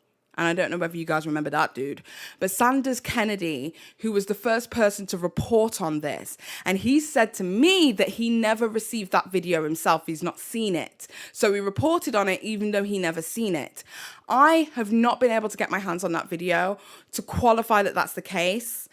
So if you have that video, I know, gross as it seems, if you have that video or even any clips of that video that I can kind of take a look at for myself, because I just don't feel like it's fair to do that whole incest thing without the actual proof. So if you have it, send it me on Instagram, send it me on Twitter, and I'll take a look at it. But at this very moment in time, I'm not willing to add that in because I don't think that was fair. What else is there? She likes Adam Sandler's movies. Someone else outed Sean. Yes, Willem from Drag Race Season 3, I do believe. Willem from Drag Race Season 3 outed him first. But it doesn't mean that it was okay for her to do it. And whilst I understand Trisha's disposition being the girlfriend and possibly being unknowing about it, I understand retrospectively how that looks. So, yes, she didn't do it first, but she did do it. What else have we got? She was an escort, and we're not judging people for being escorts.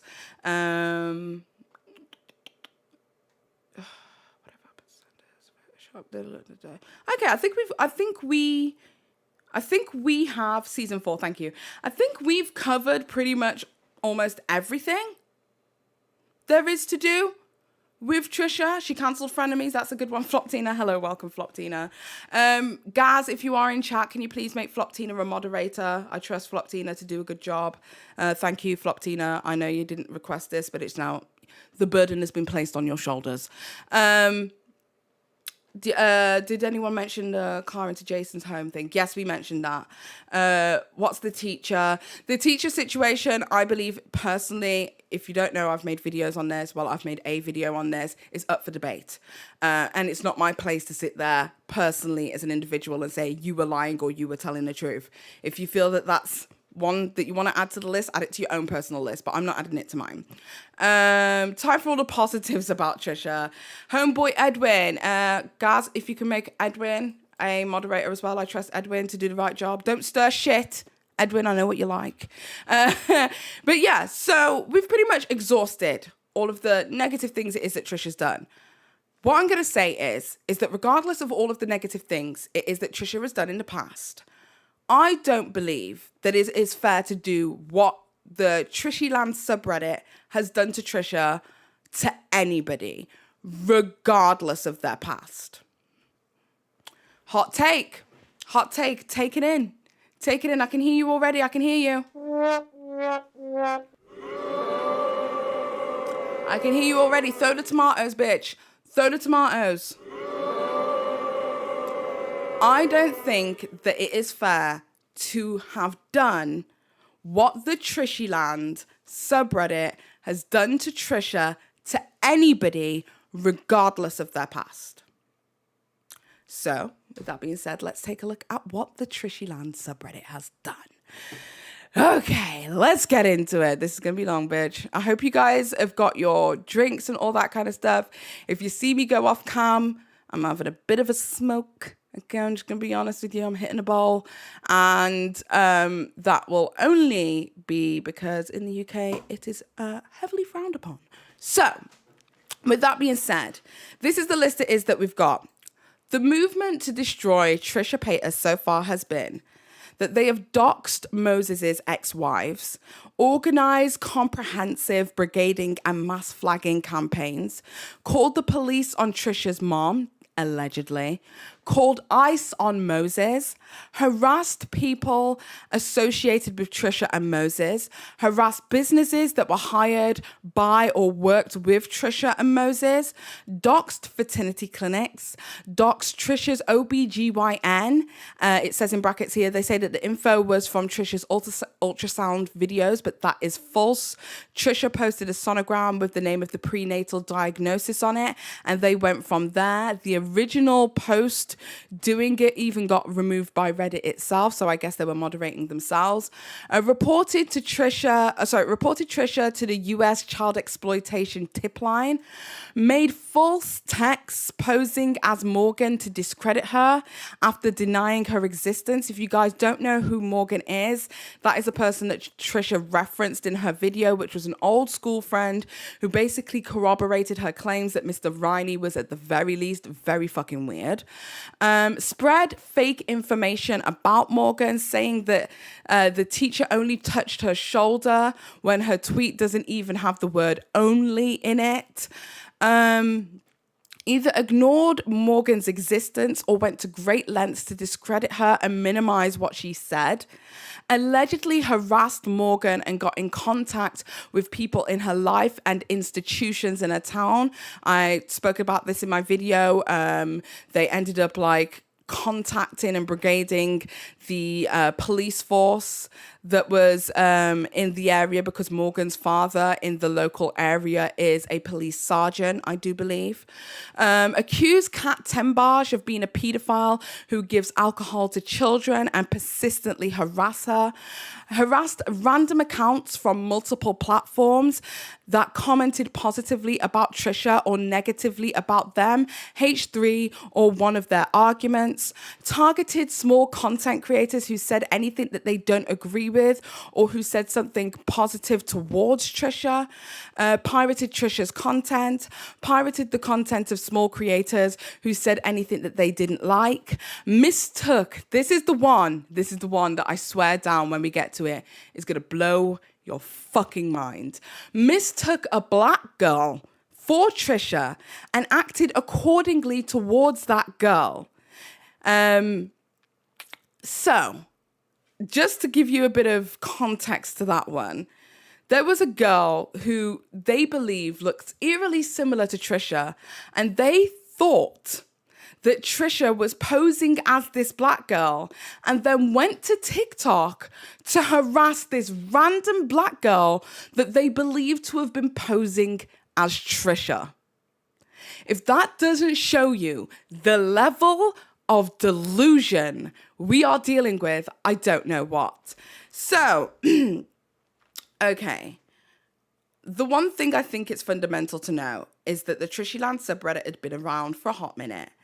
And then after the end of Frenemies, then they got inundated with H3 fans. And it's from that the thread ended up taking an entire life of its own. Now, Ethan has been aware of the situation. And we're pointing the finger back to Ethan. And I know you guys sit there and say to me, oh, Paige, you know, you don't like Ethan. Yes, I don't. I don't like Ethan. I do not like him. I think he's a horrible individual. If you are looking for unbiased commentary when it comes to Ethan, I am not the person to go to. I don't like him, right? It says here that Ethan has always been around. He's always known about it. People have seen the TRISHYLAND subreddit in his search box. You know, on Google Chrome, you have like a select few websites. It is that you can either choose to be on there, or they can be the most regular websites it is that you go to. He's shown it on there that he must frequent TRISHYLAND, or at least like it. He has also promoted TRISHYLAND in his videos as well, kind of compiling to the already harsh harassment and critique that was already placed upon Trisha. So, we're going to go a little bit deeper into this. Before we get into it, though, I am going to read some more comments. What have we got? We have Metallical Vitteral, who says, I'm still confused. If Trish claims to be Andy Kaufman, is this still that persona, or did it really change? Are you? ? I don't know what that means. I'm going to be honest. I don't know what that means, sweetheart. Rocks It Loud, thank you so much for being a member of the POTTY MOUTHS for 13 months. I really appreciate you. Goodness gracious, a whole entire year. Okay, so let's just go through the comments and see what it is that you guys are having to say. So that's just going to load. Just give me a second. Jesus Christ. Ethan never stops talking about Trisha. That's by Christina F on YouTube. Caitlin says, I don't care for Ethan or Trish, to be honest. I completely understand that. To be honest, Trisha isn't also my favorite person in the whole entire world. One of the list of things it is that I think is important to add that I also agree with. Trisha did not strap, allegedly, let's just be fair, allegedly did not strap her daughter into a child seat when they were going at fast speeds. If we are to believe that they are going at fast speeds, that's fucked up. The baby is so incredibly small. It only takes a tiny nudge for that baby to go flying. And I really hope that Trisha has learned from that. I'd much rather my child be uncomfortable in a child seat than to have something horrible happen to them. So that is definitely something I think that we should add on to that list. I mostly hate that they think that they have some moral high ground. That's by Sarah G. Frogurt Creme Brulee says, I have weird feelings about him with the whole Patrice Wilson thing, and as a teenager, I was dumb and loved his videos. It was a different time on YouTube. I don't think y'all should stress about liking the old videos. I mean, I liked old Shane Dawson content back then, you know what I mean? But we don't know the circumstances. But at the same time, I'm the kind of mom who's always be safe, and I don't like to mom shame, but that for me was a fundamental no. A no on all occasions. If your kid is in a child seat, they should be strapped. That's just my 2 cents. And I'm not trying to mum shame, but as far as I'm concerned, that for me is a fundamental, and I'm not about to play with that. And that's just me. The YouTube comments are just taking a while to come in. Oliver Bourne says, Paige, I have stuff to do. Why? I'm so sorry. I'm just here to report the tea, I guess. Oh God, YouTube is taking a hot minute to come in. So I just want the YouTube comments to come in so I can just briefly take a look at the YouTube comments and then we'll move on to the next. Car seat safety isn't mom shaming. I don't think it is either, but I also am not the person to sit down and judge every parent. You know what I mean? Some people are like, they're feeding the baby incorrectly. Girl, there were several things I did, especially with my first child, that I wouldn't do now. And I look back at it and I think to myself, gosh, why did nobody tell me? You know what I mean? That's just a part of it. Let's have a look. What have we got? Here we go. The baby can go flying. Yes, they can. Did she harass Charlie D'Amelio too? She did. She did. That was ridiculous also. We can add that to the list. Is her baby beautiful? I haven't seen it. All babies are beautiful. And that's on period. Hannah, please stop spamming. If you guys do want to join the new TRISHYLAND thread that they're creating as a promotional piece of material right now, r/TRISHYLAND wifeys, go over there and chat until your heart's content. Hannah definitely wants the attention, so go ahead and do that if that's what you're interested in. As far as I'm concerned, we're not getting into it. Y'all do what you want over here. I'm gonna do what I want over on this side of the internet. Okay, do your thing. Right. 20 Twig said they tried to get Trisha arrested in the Maldives and in Dubai. Yes, I remember that. That was a hot moment as well. Okay, so we've pretty much exhausted this. We've gone through all of the comments on there, so let's move on to the rest of the thread. Okay, so let's go through.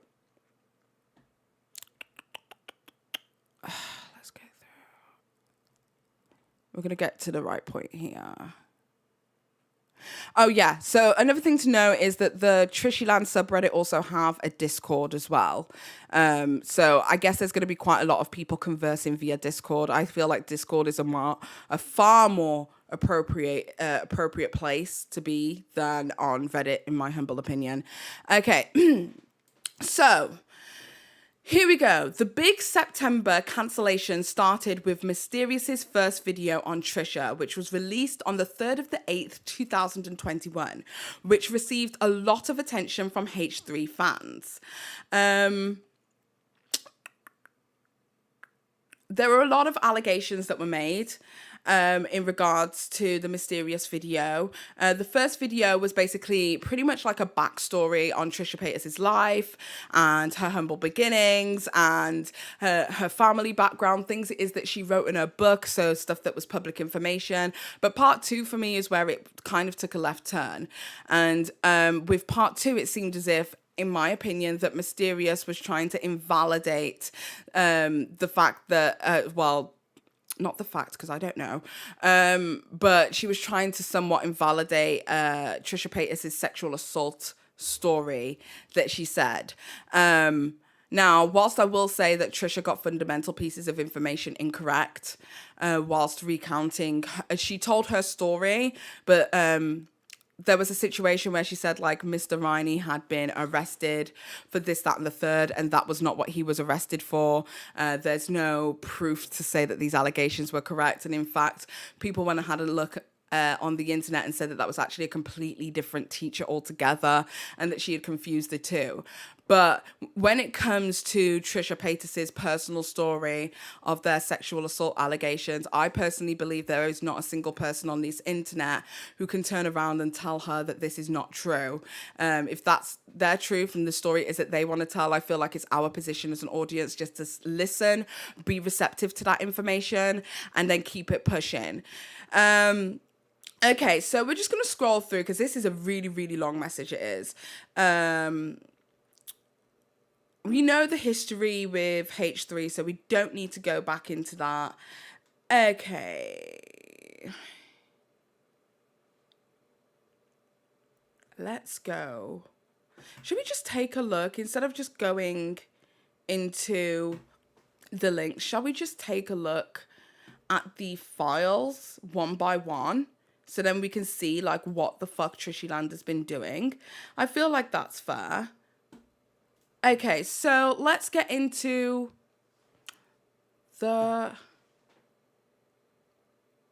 Hold up, my setup's different, so I apologize because I'm trying to make sure that everything works. Okay, so let's take a look at some of the files, okay?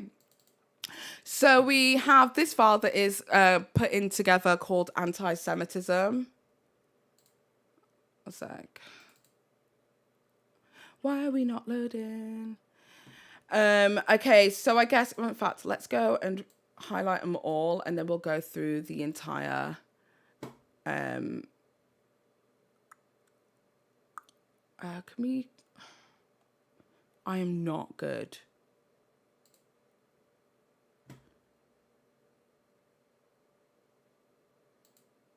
Can we go next? No. How do I do this? I might need my husband in a second. I don't know how to like view all on here. I don't know how to use Windows. This is like literally showing how I've been indoctrinated by... how do I like look at the next picture? Can I go to the next picture? No. How do I do this?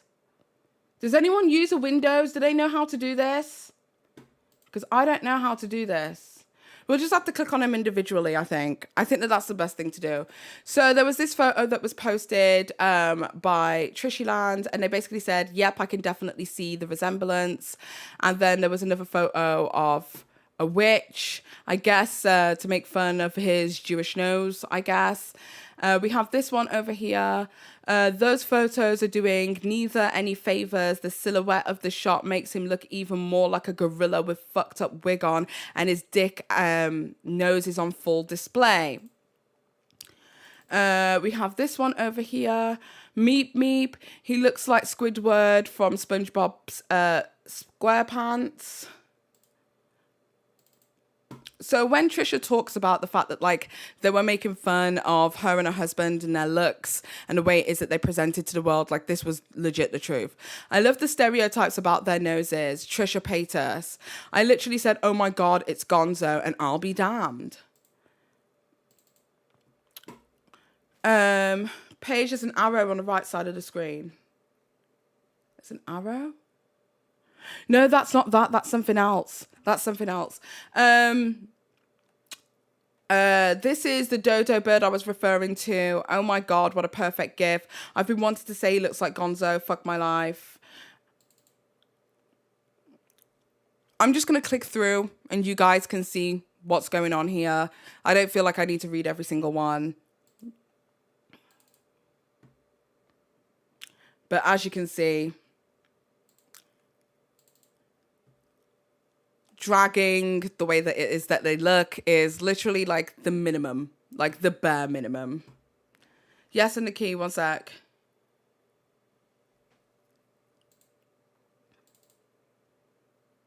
Moses looked like Squidward, a mixture of Squidward and Gonzo, yada, yada, yada. I guess this is all a part of the same thread. I am going to be honest and say that I have not looked at every single picture. Looking like Doofenshmirtz.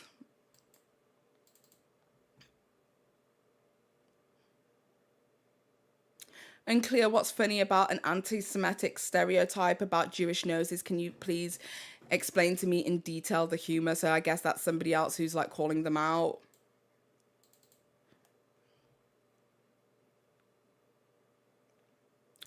This is why it was very stupid when she said they would be giving the baby formula opposed to breastfeeding, because she wanted Moshe to, the material girl, to do his bit.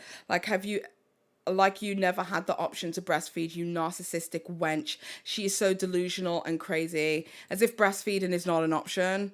Like, it isn't optional. I feel like that is something that is very optional for mothers.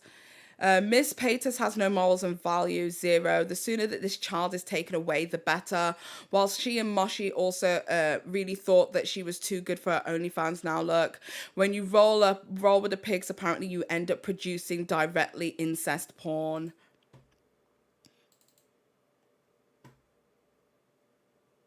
Those are some nice ones. They definitely said worse. Oh, don't worry. We've got plenty to go through, sweetie. We'll be here all day. We'll be here all evening if needs be. I guess it's because Moses' business had a PP loan. Swipe to see Moses' new manicure. Moses' mind, in reality, he's Judas, I guess. Sneaky Moses. Hunchback dietary policing of Moses continued. Food aggression is real, y'all. I don't know what the Moshi thing is about. Trash Gardens Part 2. Big Hunchy. Moshi is not cleaning the big pool. Hunchy regularly urinates for OnlyFans content. Now her entire skin is breaking out while pregnant. No, they can't afford professional cleaners. Little Moshi is failing yet another job he was trusted with. Okay, so that was the anti-Semitic one. Let's go back. And we'll take a look at background check meets reality. Let's see what this is. Trisha and Moses background check. Here are the many things of interest. Neither Moses or Trisha have any licenses filed, marriage or otherwise. Trisha has no criminal history, just a ticket for being on a cell phone while driving. Trisha has no documents / police reports. I guess they're going through like all the things it is that she's ever done and all the things it is that like he's ever done. Who knows? Let's have a look at this one.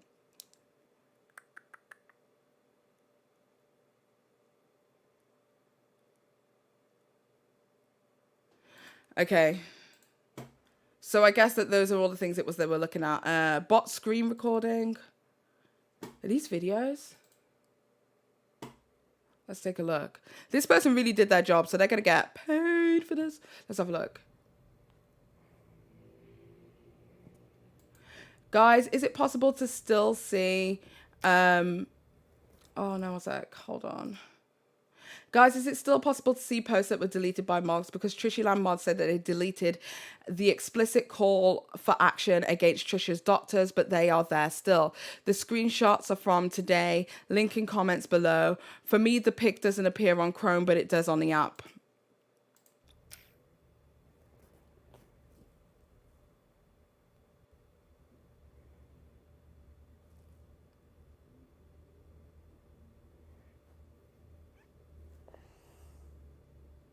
So this is from the Frenemies 3 thread.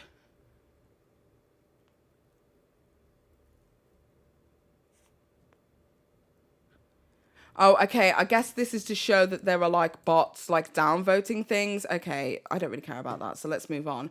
Brigading, that's a big one. Okay, a certain someone is planning a merch launch soon. I do believe I showed this one already. We have this one.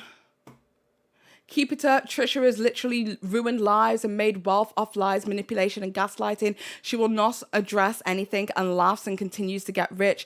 The only way she will understand is not subscribing. Moses also gets paid off her content and he is stealth and manipulated and all that kind of stuff. So here's the thing, right? Here's where I'm just kind of like, what do people want from Trisha? Because Trisha, for me personally, from what I've seen, has apologized for numerous different things. There are certain things that Trisha hasn't apologized for, but I also feel like that is a part of like growth, right? That we as individuals, we grow and we change, and in time we apologize for things a little bit later. I don't like forced apologies. I feel like forced apologies are like completely and utterly disingenuous. So if you like force somebody to apologize for something, it's never going to be real. I'd much rather somebody not apologize in the moment and then in a few months later say, yeah, that was kind of fucked up. I should never have done that. And it be from a real place. So in my head, whilst Trisha has apologized for a lot of her past, there are certain things that she hasn't apologized for. And for some bizarre reason, this community won't let it go. Now, before somebody turns around and says to me, oh, Paige, you don't let go of some of the stuff it is that Ethan said, it's because I feel like it's almost necessary to hold him to the exact same standards, right? His audience inundated the frenemies, not the frenemies, the TRISHYLAND subreddit straight after Frenemies ended, and it's his audience who are asking for a call to action for her to apologize for every single thing in one video, whereas Ethan has never done that. He says it in a podcast, he says it, he slides it in here, he slides it in there. He's never sat down and made a whole ass video. So if you want that from him, if you want that from her, then you need to want that from him as well. But we don't hold people to the same standards, and this is the other thing as well. Sorry, I'm going to go on a rant. There are other content creators who have done just as bad things. If we're talking about things like blackface and stuff like that, Shane Dawson has done them all. And for some bizarre reason, people are welcoming him with open arms. He's able to make a 45-minute documentary / ad for the next fucking makeup campaign. People are going to buy it. People are going to be hyped for it. And people have this selective outrage when it comes to holding YouTubers accountable. If we hold one YouTuber accountable, we have to hold them all accountable. We can't hold one YouTuber accountable and then nobody else. There are other people doing the same things it is that Trisha has been doing. There are other people who are trolling. There are other people who are being racist. There are other people who are who've done far worse things in order for them to get their platform taken away from them. So as far as I'm concerned, if you're going to hold Trisha to this standard, I want y'all to keep the same energy for everybody. Please tell me why somebody who has allegedly done weird things with their cat, who has been inappropriate with minors on numerous occasions, who has done blackface, who has made fun of Indian people, who has done all of the things it is that Shane Dawson has done, was able to take a break from the internet, come back and create content as if nothing ever fucking happened. But for some fucking bizarre reason, Trisha Paytas is not able to move on. Okay, so let's move on to, we've seen some of the Brigaded. I've shown many of these in my videos. I feel like we need to go to like a more compelling piece.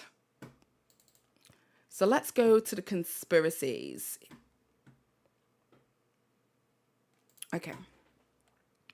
So, here are the conspiracies. Trisha already cares less for the baby because it's a girl. No more leafy greens. Processed junk food only. So basically, they're putting the narrative together that Trisha doesn't care about the child because it's a girl. We have, I feel like Trash Bag is only eating this much to get bigger and to look pregnant. Then when she lies and says that she had a miscarriage, she'll go vegan again and look like she's concerned about her health. Babes, this is mental illness. Okay, spread this around, guys.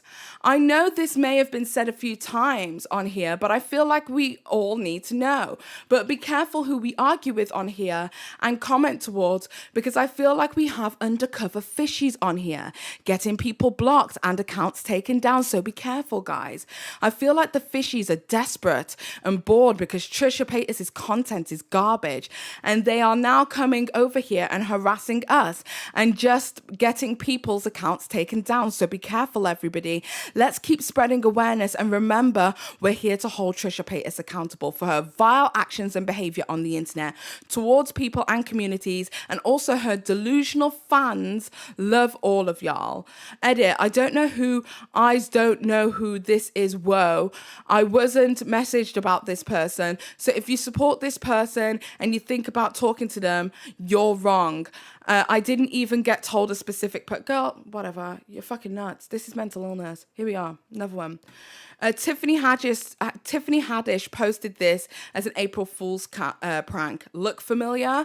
So Tiffany Haddish posted that she was pregnant as an April Fool's joke, which is wrong. People are now saying that Trisha Paytas edited this in order to make it look like her own pregnancy. They're saying that it's the same photo. Like sonograms don't look the same. Like all sonograms don't look the fucking same. A baby's a baby. They got a big old head and tiny legs. They look like a dinosaur for a short period of time. Like what is wrong with these people? Okay, let's have a look. What we got here. Ethan's no choice to erase tweet is interesting wording / tone leads me to believe a possible theory on no more trasher talk. For those unaware, Ethan made this tweet last night, and this is Ethan Klein's tweet. It says, "You guys have no idea the pressure I've been under. I literally have no choice but to erase. I can't talk about it anymore. I'm sorry to everyone who's mad/disappointed. Then they said, there has been a bit of questions as to why there will be no more talks on Trasher. Most have speculated that Healer has reinstated the Trasher embargo, and that is the reason for... that is the reason then fair is fair. I totally understand, but I could only guess it's due to the pressure from her other family members. Pressure that she doesn't need right now, 2 months out from giving birth. I strongly disbelieve that this is the reason. If this was the reason, Ethan's last tweet last night strikes me as a bit weird. Healer, girl...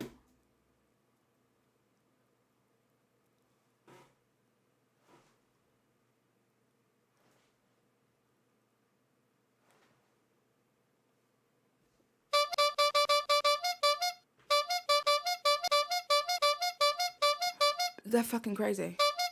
TRISHYLAND, what the fuck's wrong with you?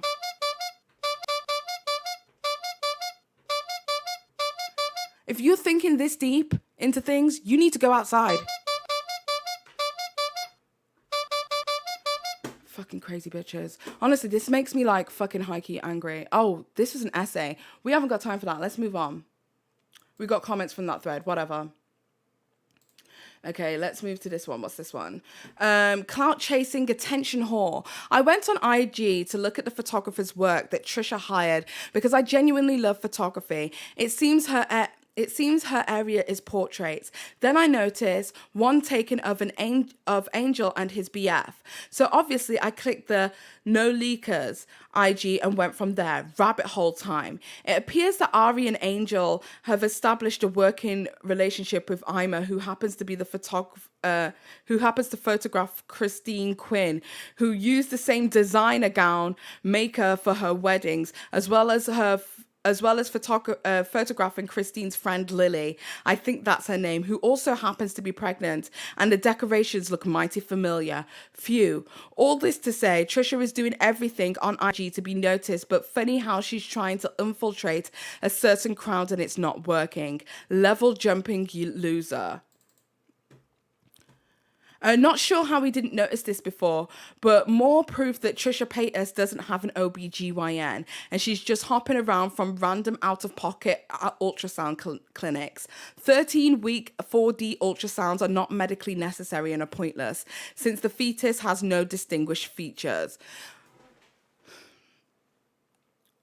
When you have your first baby, you get so fucking excited that you do that stupid shit. I had my first 4D sonogram possibly around that same time. I do believe in the UK they can do it from 10 weeks onwards. I think I had mine at 12 or 13 weeks. Like, you get excited when there's an ultrasound. Like, why did I even get girl? It's mental illness. Just because Moses' mum was there doesn't mean I suddenly believe that Trisha is pregnant. She has gone to worse lengths to carry out lies. Unless I see a child actually being birthed from her manhole of her vajayjay, I still don't believe her. Melisandra was more believable with a demon inside her womb. I don't know who the fuck that is. Right, what else we got? Ethan just revealed that the RR that he sent during frenemies cost him $5,500 a month plus insurance. There's no way that toilet paper, oh my God, and water balls are able to afford that ugly pink RR for much longer, especially since her views are abysmal and the assistant doesn't earn an actual income anymore. Girl, what else we got? I think if 2017 Trisha could see 2022 Trisha, she would convulse. How they fall so far. Vasectomy blues clues. Here we go. The vasectomy. I forgot about this. I forgot about this. There's this rumor that Moses may have had a vasectomy that led them to believe that Trisha Paytas may not have had a baby via Moses. It went down. So Clue 1. So Trisha recently mentioned in a video that her assistant made an appointment with a fertility treatment center without seeing her gynecologist. This is unusual because you have to be referred by an OBGYN before doing FTC. Clue 2. She paid $700 for a test that only clears your tubes, and that's not worked in the past for her. Clue 3. Moses keeps mentioning that doing it naturally is the best option. Clue 4. After having months, they will make an appointment to check Moses' little fishes to see if they work. Clue 5. Moses is in his mid-40s and has had multiple sexual partners and no kids. Clue 6. Why didn't the fertility treatment center offer to test his sperm first before making Trisha pay $700 for a test that has failed in the past for her? Clue 7. Why hasn't Moses been serious about checking the quality of his sperm? Why is this your business?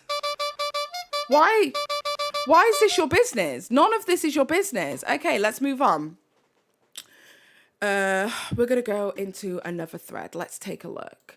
Like I said, we have got so many more. What have we got here? We know the Morgan situation, so we won't go into that. One sec. What's harassment? Let's have a look at this. Here we go. So let's go back into it. So on the r/TrishyLand thread, somebody called Sandskin posted glam teen, nail person, their details, hair person, their details, makeup person, their details, costume person, their details, Sad Boy 2005 bandmates, guitarist, their details, drummer, their details, guitarist, their details, music crew, choreographer, sponsors, all that kind of stuff. Okay. Moving on. Trisha's glam team and Sad Boy 2005 bandmates and Trisha's sponsors all should be ashamed of themselves for working with a Nazi. Okay. Anyone who willingly works for a Nazi just to get the bag is a disgrace. Trisha's makeup artist, hair person, and costume designer are a disgrace. Trisha's music video crew are a disgrace. Trisha's bandmates are a disgrace. Anyone who associates with a Nazi in this day and age should be ashamed of themselves. Okay, what we got? Oh, 1 sec. I don't know if that's doxing. Hold on. Let's have a look. Oh, here we go. Oh my God. Okay, I thought it was doxing. It's not. Here we go. This is funny. So this is them sending a tip to the tip line. What are you reporting? Child pornography, profession, manufacture, and distribution. When did the incident occur? The Earl, onlyfans.com/TrishyLand. Describe the incident. A depiction of a minor character on a show called Euphoria. So because she depicted a sexual act online from a show called Euphoria. I don't know much about Euphoria. Who knows? Her character is named Maddie Perez. She's a high school cheerleader. She is 17 in the first season and subsequently turns 18 in the second season. However, specifically in this costume and in this scene, she is 17, a junior. And the internet creator, Trisha Paytas, dressed to her likeness selling pornography. She is using OnlyFans to sell a pornographic image to her paid members of a 17-year-old girl.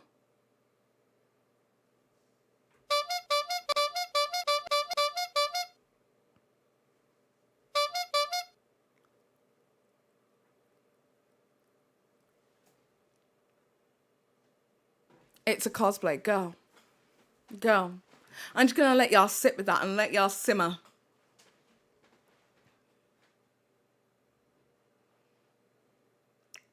Just going to let y'all simmer with that. Is that normal behavior? Okay, so when we talk about TrishyLand subreddit being toxic and no person on the internet ever deserving this amount of brigading and hate, do you understand what it is that I'm trying to say now? The actress ain't 17 either. That's not important, Katie Lady Babes. Katie Lady, that's not important. What's important is in that particular scene, in that particular cosplay, on the show, she was 17 before turning 18 on the show. So she's depicting an actor who is an adult, who is cosplaying as a minor, of another adult who is cosplaying as a minor. Pornography, child pornography. I don't know how you saw it as anything else. I don't know how you saw that as anything else. No, of course it's child pornography. What other conclusion could you have come to? Go. Clown emojis in chat. Clown emojis in chat. 6918 just says, be right back, calling CPS on anyone who wears schoolgirls lingerie. You know what I mean? Like, it's giving very much that. Okay, let's move on to the next one.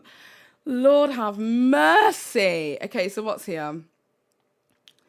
Guys, I don't know where the wifeys live, but I don't know where any of you live, but I wish the wifeys lived in California. If any of you do, could you go see if you can find Peters and out and there and see how Moses and her really are in real life. Like, are they this happy couple that they portray themselves to be in real life or in person? Or do they do that for the cameras? And are they actually what they say they are, like being forced and miserable? I feel like we say that she and Moses are miserable because it's obvious from the cameras. But is it like that when they are really in real life? Are they actually loving and happy? Or are they miserable and sad? What do you think?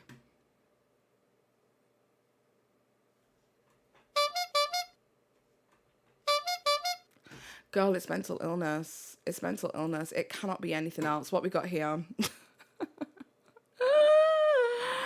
I wonder if there can be a way we can get in touch with the people that went to school with Peters, whether it be a student, a teacher, etc. I really want to reach out to them and ask them everything and how she really was, and ask them a few questions about her.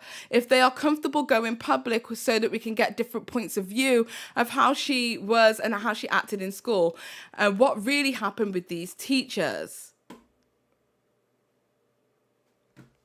Somebody else says, should create a different subreddit and call it something Classmates Anonymous so that they can leave their experiences.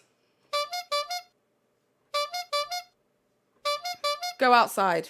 Go outside, bitches. Go outside. Okay. We could keep them private if I was to actually follow through. Okay, they're discussing doing this, which is absolutely mental. Trisha and Moses filmed pornography in the Molonoki room in the family/children's wing of the family hotel, the Grand Wailea.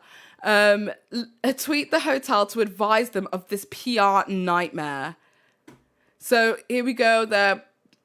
They're inundating the hotel with the fact that two consenting adults, recorded each other lovemaking. For what reason? Okay, let's move on. In a family hotel. Oh, the sacrilege. I've been doing more research on the Maldives and they have strict laws. Here are some examples of what can happen. I'm sure Moshi has pics and videos of her on his camera. Alcohol is illegal outside of resorts, blah, blah, blah. It's also illegal to promote other religions other than Islam. Resorts are responsible for their guests and what happens on their island. If a guest sunbathes or goes swimming in the nude, the resort can be fined as well as the visitor. Islamic practices and belief are adhered to in all parts of the country. It is advised for common sense and discretion to be exercised, blah, blah, blah. When it comes to criminal penalties in the Maldives rules are very strict. The offender has to pay a heavy penalty in the Maldives for breaking the laws. Girl, breaking the laws, but the wrongdoer may be expelled, charged with a fine, or put behind bars. She's not importing porn into the country. If she's doing OnlyFans, she's exporting it. Alcohol is only illegal outside of the resort, so it doesn't look like she's barely left any her underwater grave, let alone the resort itself. Girl, go outside. Go outside. Do you know if they would check their laptops or cameras when they leave? I think they need to know that she does porn.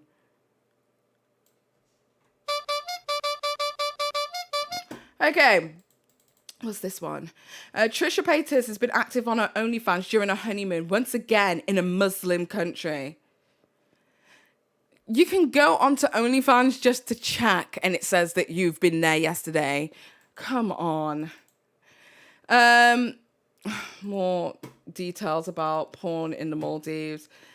Looks like she's been updating on her OnlyFans on her flight home. But if it's illegal to be in possession, okay, whatever, who cares? That one's a photograph of Trisha Paytas naked, so we're not going to click that one. Hey, everyone. Da, da, da, da. She got a 3-day ban because Trisha can't handle the truth, and she knows that we're not giving up our fight to hold her accountable for her horrible actions. This message is from her, and also instructions on reporting T to OF as well as CPS tip line. Trashyland 0. I really doubt that that's Trisha. Okay, moving on. Oh, that's the same one. Okay, and what is this one? Also, I reported her to the National Child Exploitation Cyber Tip Line, and that's that person showing, I guess, the person who created this for me. Right. It's up to you where you want to go with this. As you can tell, we have a lot of things here. We could be here all day, or we can wrap it up in a nice tiny little bow and put an end to it. But as you can see, manufacturing public opinion, what's that about? Oh, okay, whatever. But we can continue going down this rabbit hole if you want to continue, because I got time, bitch. I got time. We can go down there. We can be here all day going through every single thing that is here. Because this person has been documenting on documenting on documenting. Obsession with Trisha breastfeeding. Oh, they've been like saying that Trisha Paytas was a alcoholic fetal baby or some shit. That was another one. Let's go down every rabbit hole. Lorelai says, we got time today. Like, that dude's a legit piece of shit and he's posting content under the radar. I feel like Daddy of 5 is more deserving of a hate community. Yes. Yes. Stuff like that. Yes, 100%. I hear you. It's 3:33 on the clock in France. That's not a sign. I don't know what it is. I have nothing better to do. And have day-old sushi. Okay. Put a 1 in the chat if you want to continue down this rabbit hole. Put a 2 in the chat if you want to wrap it up in a tiny little bow. And we go about our business. And I'll probably go on to Twitch and stream a little bit longer with the Twitch guys. So 1 in chat if you want it. 2 in chat if you don't. And we'll take it from there. Because there's a lot. Okay. And I also don't want to like overwhelm people with information. I'm just waiting for, we've got a lot of ones from Twitch. I'm just waiting for the YouTubers to come in.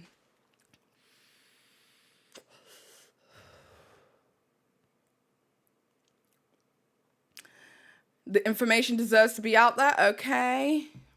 Oh, one sec. Black Hen says, all of this is H3's fault. I can't believe I was a fan. His fans are insane. I don't think this is all of his fans. I don't think that this is fair to say that this is all of his fans. But what I will say is I do believe that Ethan has at least instigated some of what has happened at this very moment in time. I will say that much. Paige, you are doing the Lord's work. Thank you. We've got quite a lot of ones. We're just waiting for some more from YouTube because I know we've got quite a lot of people on YouTube. So just let's wait and we'll see how that goes. Fetal alcohol syndrome. Yeah, people were like basically putting old photographs of Trisha Paytas when she was a minor and then posting those photographs next to like kids with fetal alcohol syndrome and how they have the same characteristics and saying that like her eyes are too far spaced out. Like even critiquing her as a minor, like just fucking weird clown ass behavior.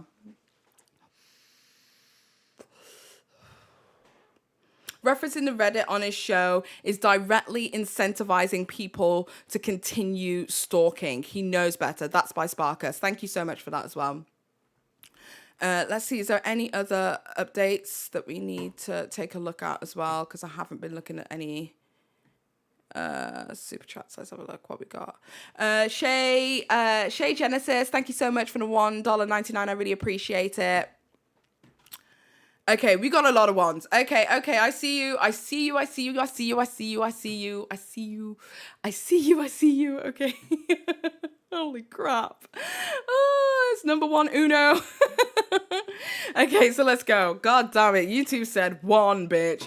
Okay, let's go. What else we got in here? We've got conspiracies, content creator on tight leashes. Let's have a look. Def Noodles is getting served in the comments of this vid. Lol, he completely missed the mark on the take on the backlash Big T is going through. I guess this is them critiquing other content creators who have not said negative things about them. Anyone else remember why D'Angelo Wallace said he wouldn't do a video on Trisha Paytas when he was reviewing Frenemies and the dynamic? He knew how twistedly sick she was / is. He wanted to call her out long ago, but everyone was so delusional. Now drama channels want to get in touch with Ethan. Okay. I think keeping channels on a short leash is one of them. Oh, another thing is, just so you can see here as well, Adam McIntyre's thread was created by the mods at TRISHYLAND. So Adam McIntyre now has a thread on Reddit, like a negative hate thread. Now, Adam McIntyre has spoken out, and I cannot express this enough. Adam McIntyre has said so much about Trisha Paytas, to the point that the other week we had differing opinions in regards to Trisha Paytas. Like, currently he's of the opinion that Trisha Paytas is exploiting her child by having her child in so many videos. I personally believe that it's just a new mother, just overly excited because they love their kid. You know what I mean? Like, I share my daughter online, and I do that because I want everyone to see how fucking dope she is. Do you get what I mean? Like, it's parental pride.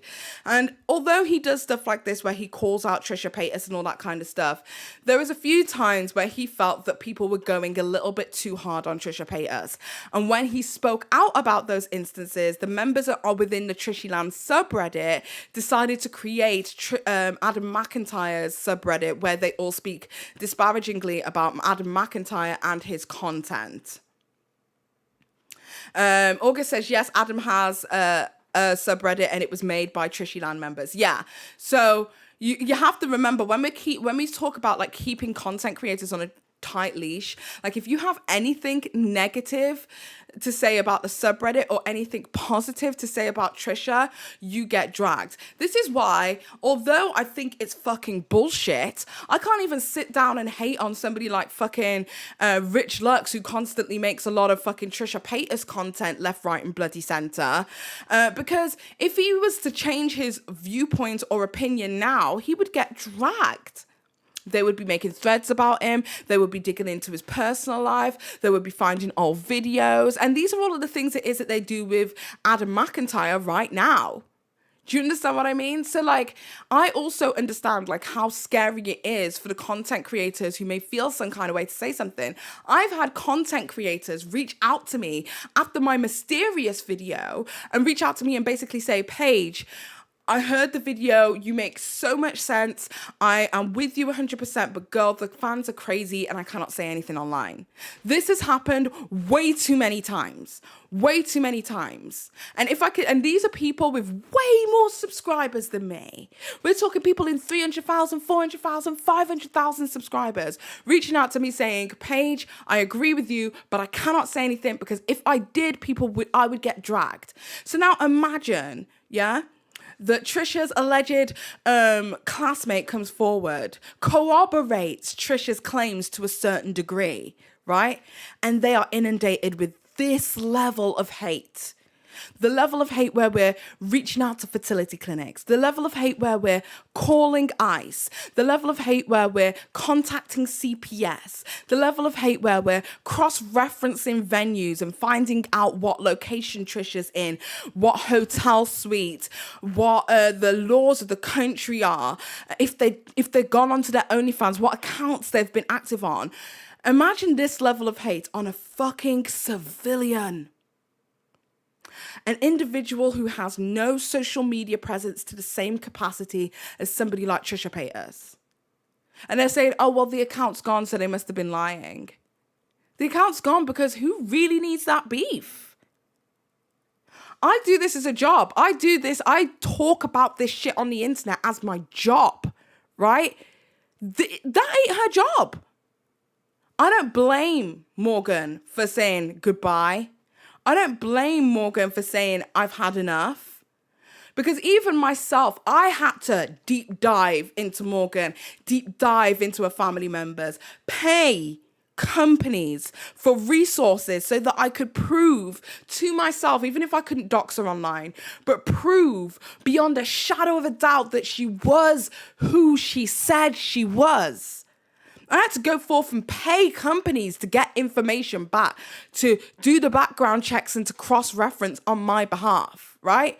And whilst I couldn't tell people, here's Morgan, this is her name, she lives here, here's a dad, here's a mom, there they live there, she's been with this person, she's been married for how many years, blah, blah, blah. Whilst I couldn't give you guys that information, because that would be doxing in a horrible, horrible way, right? I had to still get that information to verify myself. And I'm a person who wants to literally take a look at this person's claims and see if they are true and real. Could you imagine the kind of digging that somebody has in bad faith? And people are like, oh, it's not real because she's gone. And this is why I say, like, I will always fucking stand by that video until the end of time. The fucking TRISHYLAND subreddit came over, because I didn't even fucking know about this. I had to get told this by fucking Kat Tembage of CBS or whatever the fucking company it is that she was working for, right? I had to get told this when I was doing an interview with her for the TRISHYLAND thing it is that she posted and published online. I had to get told by her, all of the horrible things it is that they said about me, because I had no idea. These people were calling me names out of my fucking mouth. Good for you, clown ass fucking bitch, right? And two, I had no idea how much they had antagonized and pushed Kat Tembage as well.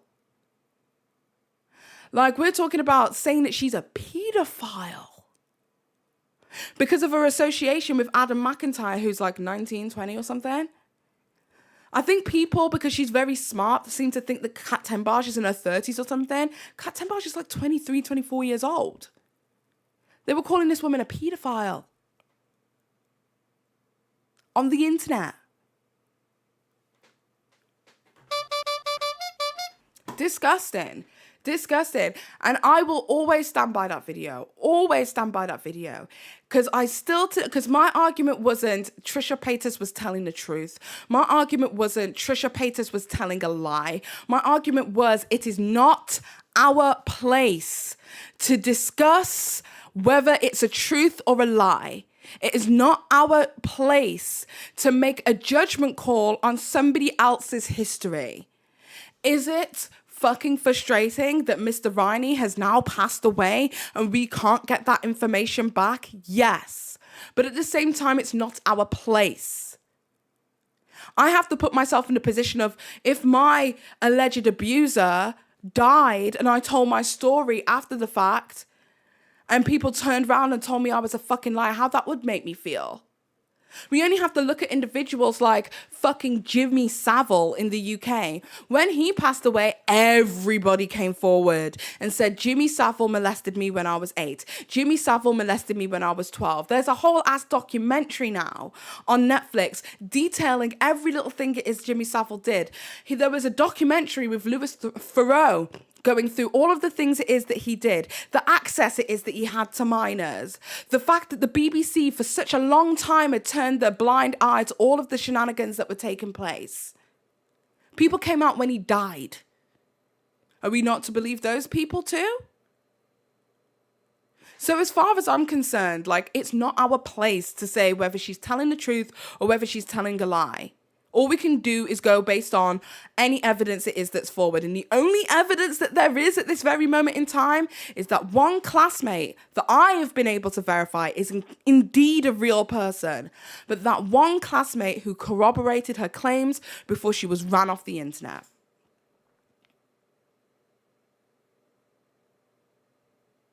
Imagine your hate for somebody being so deep that you are willing to not only invalidate their story of sexual assault, but the story of sexual assault of somebody else who knows them. Crazy. Crazy. Crazy.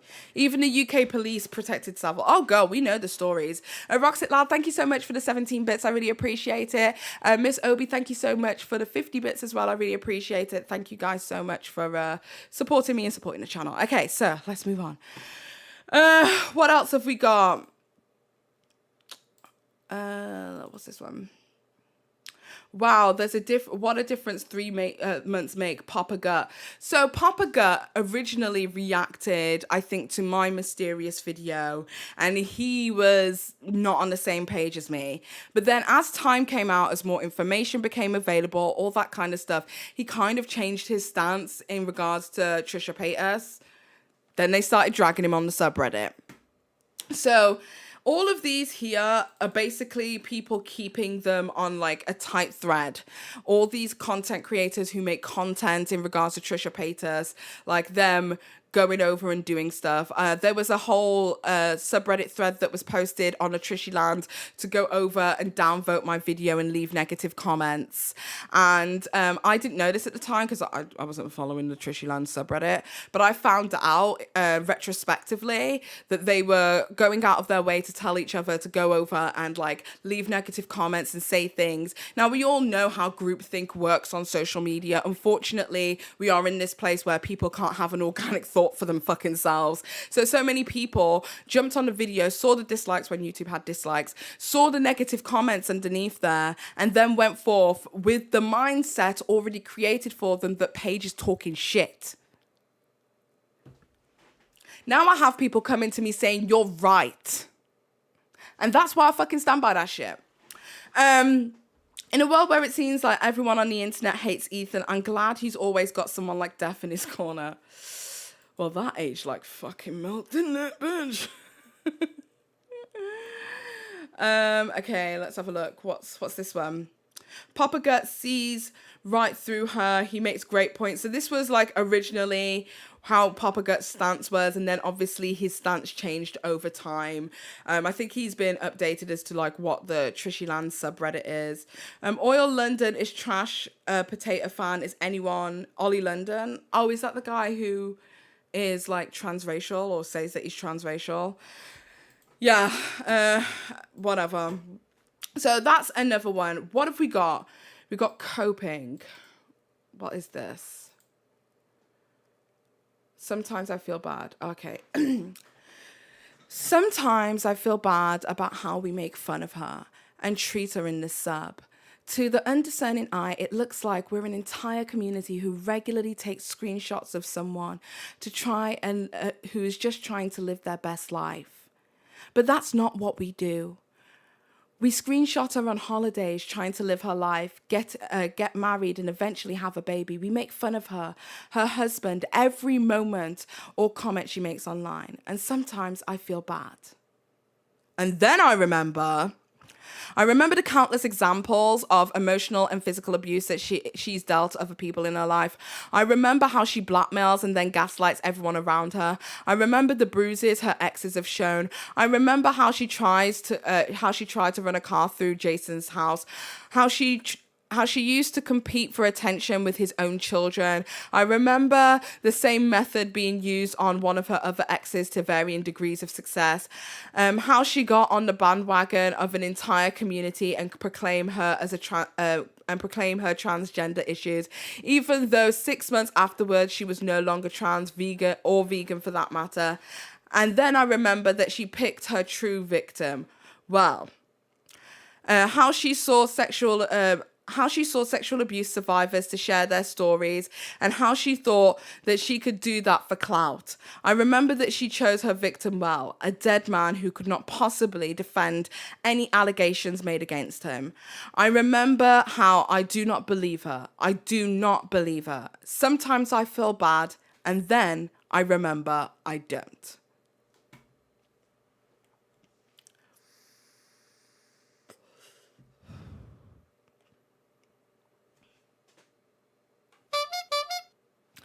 Okay. What other coping methods do we have? r/TrishyLand. I love how Trisha is referring to this subreddit and the F2 subreddit, which both have nothing to do with Ethan and Healer, but yet she continues to make it seem like it does and does not admit the fact that she stalks this sub religiously. Trisha has never outright spoken about these threads, as far as I'm aware, so correct me if I'm wrong. But as far as I'm aware, Trisha doesn't tend to talk about them, but I think she talks about the hate in general, like as a generalized way, and they know that like she's talking about them, if that makes any sense. Okay, by the way, this isn't the same, this is the same woman who says, you're a public figure, I'm allowed to talk about you. Trisha, you dragged people online, knowingly bragged about it, about doing so for years, and now that it's been happening to you for a couple of months, you can't handle it. If I were Trisha, it bothered me so much, I would get the fuck offline and start spend time with my new husband and enjoy each other's company, not stalk a subreddit and watch the H3 podcast and then film a video bitching about what they said and the things that they are doing about you. You have done this to yourself. You have done yourself in the past to others. It's karma. Like, get offline. Is it really that difficult? I've deleted social media apps a million times when it started to affect me. Just delete social media for a week or something. And where the fuck is Moses? You're shaking and crying and your new husband is dreaming about becoming water instead of confronting you. Whatever. Right, what have we got here? We need this subreddit. We need a group of people who doesn't listen to the bullshit that she spews. Even if one person reads this and understands her bullshit, we help someone see that what a narcissist looks like and how to spot them, especially for young girls who idolize her. And the last one, Trisha's leaked number theory. Trisha's likely gonna try and claim this subreddit doxed her again when no one did. She's super pissed that the Hare Krishna trademark paperwork was exposed, which was such good work. She made this phone harassment video after what was all exposed yesterday. I remember in those trademark docs there was information about her lawyer, her LLC, some addresses and phone numbers. All of this paperwork is public record. No one would use their private contact info for this. The phone numbers associated are definitely either her accountants or her lawyers, i.e. people with business phone numbers. This is to prevent any information from being compromised / doxed. She's doing all of this with fake sympathy, and we need to make it seem like we did something wrong when we didn't. Okay, so what ended up happening on the TRISHYLAND subreddit is that they posted the documents of Hare Krishna. Now, I don't know if you guys remember, there was a whole period where she had a Hare Krishna account where she just posted videos and live streams of her doing meditation and stuff. The whole Hare Krishna arc, right? That was a moment in time. Where she did this, she tried to trademark Hare Krishna, right? Because she was going to make it into a whole channel and blah, blah, blah. So she trademarked it. And in there was telephone numbers. Now, they're saying that there's no way that these telephone numbers could have been Trisha's, but it could have been. Who knows? And even if they weren't Trisha's, the point of the matter is that y'all are going out of your way to do all of this crazy stuff. What makes you think that individuals aren't going to go out of their way to contact the lawyers and the accountants and the people associated with Trisha? This is the same subreddit that we saw earlier on, that I showed you earlier on, were outing the details of her hairstylist, her manicurist, her music video director, the people who were involved in her sad boy band and all of that kind of stuff. Do you get what I mean? And saying that they are terrible people and that they should be ashamed of themselves. And we're supposed to believe that you post numbers to a subreddit and people aren't going to call those numbers? The same subreddit who contacted Dior to check if she had received PR from Dior. The same subreddit that contacted tip lines and CPS, Child Protective Service, CPS, in order to get some kind of situation started with CPS and Trisha Paytas' baby. This is the same subreddit. And they want to say that everything is done in good faith when the reality is that everything is done in bad faith. They don't care about Trisha Paytas' baby Malibu, right? Beyond the seatbelt situation, which I fundamentally agree with. but they don't care about Trisha Paytas's baby Malibu. They don't care about Malibu's safety. And when I say this, I don't mean the car situation. I mean the fact that so much of Trisha's private information are going further than even Trisha herself, that they are willing to share that information on a subreddit, right? We're sitting there saying she's such a terrible mother, blah, blah, blah, blah, blah, but then you're sharing further details. That's like me saying, I post a photograph of my daughter and say, oh my gosh, she's going to school. And then somebody posts online, oh, this is the school that Fifi's going to. Like if they were to post where my daughter was attending school, you're not making that safe for my daughter. You're actually endangering them more. So say if you think it's bad of me to go online and post photographs of my kid and, you know, share my times and my moments with my child, you're not making it any safer. You're actually making it worse for the crazy people like you. I mean, this is so long. What did I get myself into? Okay, what's that? We've got doxing. I'm scared to open this thread because I don't know if there's any private information. So let me just check it over first before I show anyone.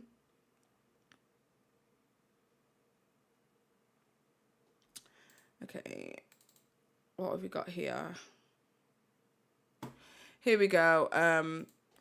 Somebody posted, she's seen a high-risk pregnancy OBGYN specialist. Doxing information about where it is that she's going and who it is that she's seeing throughout her pregnancy. Weird as fuck. Right, what else have we got? Her hospital visit will definitely impact her financially. Long-time lurker, first-time poster. Correct me if I'm wrong, but I doubt that she's insured. Does OnlyFans or YouTube even provide health insurance? Like, you can't get external health insurance. This is so fucking weird. Does OnlyFans... Oh, it's like... her assistant, husband, doesn't have a job aside from being her caretaker. So I doubt that he has a plan she could join. She just went to the hospital, implying that she went to an emergency room and not an urgent care. In ERs, they can charge more than a couple $100 for even simple tests such as ultrasounds, IV fluids. She mentioned IV, likely saline, and being pregnant. Not having insurance will definitely make them more broke just for this visit. And then somebody else says, I did a Photoshop overlay of the text of a hospital brand, and the closest I got was a particular urgent care place. They advertise on their website that they do rapid PCR tests with results back in under an hour and affordable rates for folks who don't have health insurance. Possibly that's who she went to. Who knows?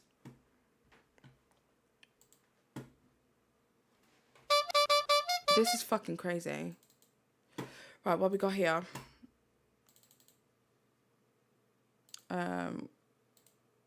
Okay, this is another one. Here we go. Okay, so that's just the screenshot of the hospital. Okay, let's go here. That's because I don't want to dox. Here we are. Let's show you this one. You can't see much, but Moses has been married before twice. Them lot going out of their way to search marriage documents of Moses and who it is that he's been married to in the past. Right, what's next? What's this one? I don't want to dox, so I'm just like checking them over before I show you guys. She's at the Perinatal Diagnostic Center. His name is Dr. Blank, and he specializes in high-risk pregnancy. All the information has been stated and shown in her own ultrasound videos. But only weird people like you would go out of your way to search this fucking shit. Okay,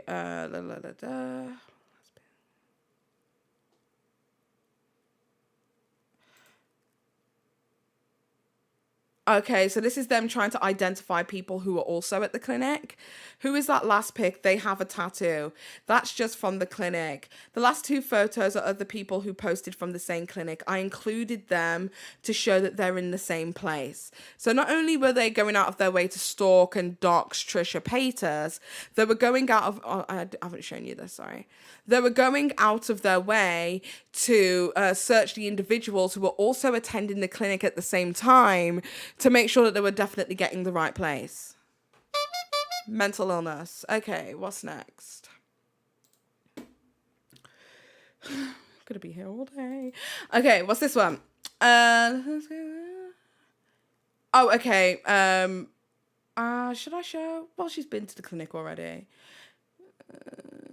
Yeah, I feel like I can show this. Yeah, that's fine. Right. Oh, sorry, wrong screen. Okay, so here we go. This is the fertility clinic she was at. Let's introduce ourselves to the staff. So they found the place it was that she was, and then they decided to introduce themselves to the staff. Let them know who they are and why Trisha Paytas shouldn't have any kids. Fucking crazy. Okay, what's next?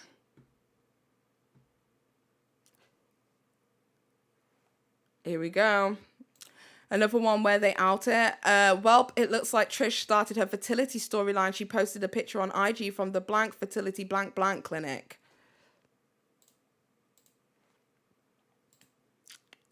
What's this one? It's the same picture. Let's have a look here. People looking at the schools that are around Malibu. I'm not going to show this because she could be going to a number of schools, so I'm not going to show this. But this is from TRISHYLAND. It says, for paying almost $4 million for a home, you would think that it had a better school rating. Nearby schools in blank. And then it shows that there's numerous different schools in the area within 1.2 miles distance, 2.7 miles distance, 0.9 miles distance. And the ratings for these schools is the first school was 6 out of 10, the second school was 6 out of 10, and the third school was 8 out of 10. So just like showing the local schools.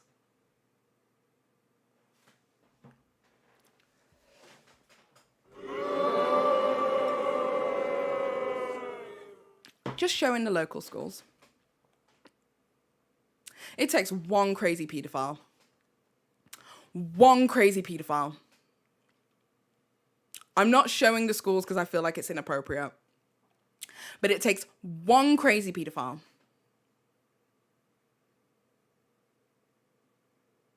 So when the TRISHYLAND people want to say they're doing things in good faith, what the fuck is good faith about showing all of the local schools closest to Trisha's house? What is good faith about that? So whilst it may have been copyright infringement that took down TRISHYLAND, there was so much more to take this fucking thread down for. The way that Trisha stayed so calm through all of this is actually impressive. Thank you. Thank you. This is actually impressive. I would have lost it. I would have actually lost my fucking mind to be going through this on a daily fucking basis by these crazy people.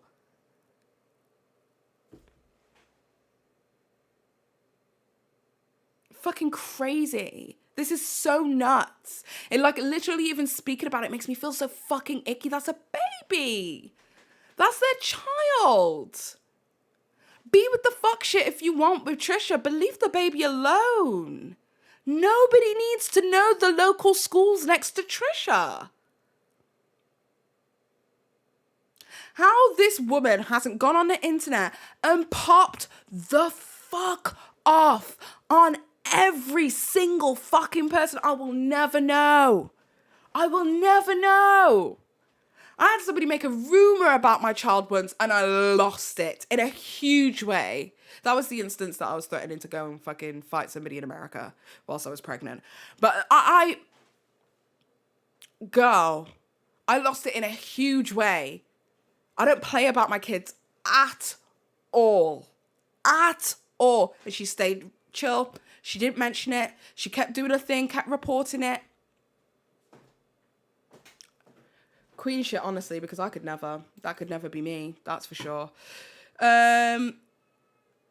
Here we go. Oh, one sec, guys. Speaking of children, one of mine's woken up, so just be right back.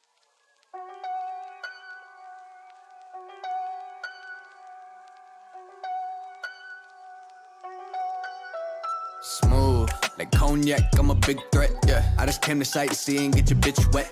Ooh, that's a big flex. Stock going up like 6x. You see the drip, wrist wet. Heard somebody say that I ain't made a hit yet. Had to hit him back with a quick text. Shit, couldn't tell from these big checks. Oh yeah, Nay Rose and I'm back at it. Yeah, back at it. Yeah, back at it. Had to run a mill like a track addict. Take a crack at it, like a crack addict. You see the numbers, think it's black magic. I just had to kick it like a bad habit. Ooh, shit just give me top like it's that addict. Ooh, all aggressive like she mad at it. Ooh, you might see me posted up on Rosa Parks down the road. Heard it serving pies at the Golden Arch. Got the coldest flow and the coldest heart. Question how I made it rapping for a living. No, I'm smooth like cognac. I'm a big threat. Yeah, I just came to sightsee and get your bitch wet. Ooh, that's a big flex. Stock going up like 6x. You see the drip, wrist wet. Heard somebody say that I ain't made a hit yet. Had to hit him back with a quick text. Shit, couldn't tell from these big checks. I couldn't tell if you asked me. P&L looks well, I checked last week. Label artists take a back seat. Yeah, you got a few streams, but I know you ain't seen much of that cheese. Ask me, I'm a synonym to independent and I'm innovative, so they tend to hate it when I penetrate the market jet speed, The rap game Jet Li. Bottom line, I'm a threat to they bottom line. By the time they get the message, then they out of time. I'm a rapper running circles, running label heads. My mind's sharp, I make a habit out of taking heads. Smooth, like cognac, I'm a big threat, yeah. I just came to sightsee and get your bitch wet. Ooh, that's a big flex. Stock going up like 6x. You see the drip, wrist wet. Heard somebody say that I ain't made a hit yet. Had to hit him back with a quick text. Shit, couldn't tell from these big checks.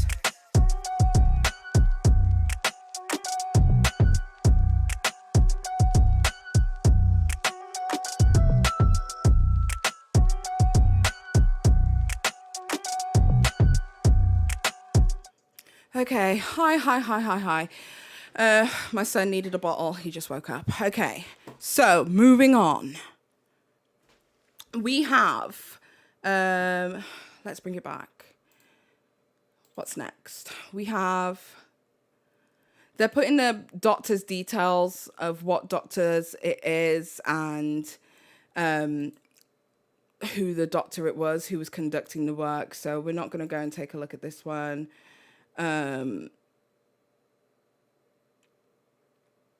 Okay, so I feel like this is okay to show.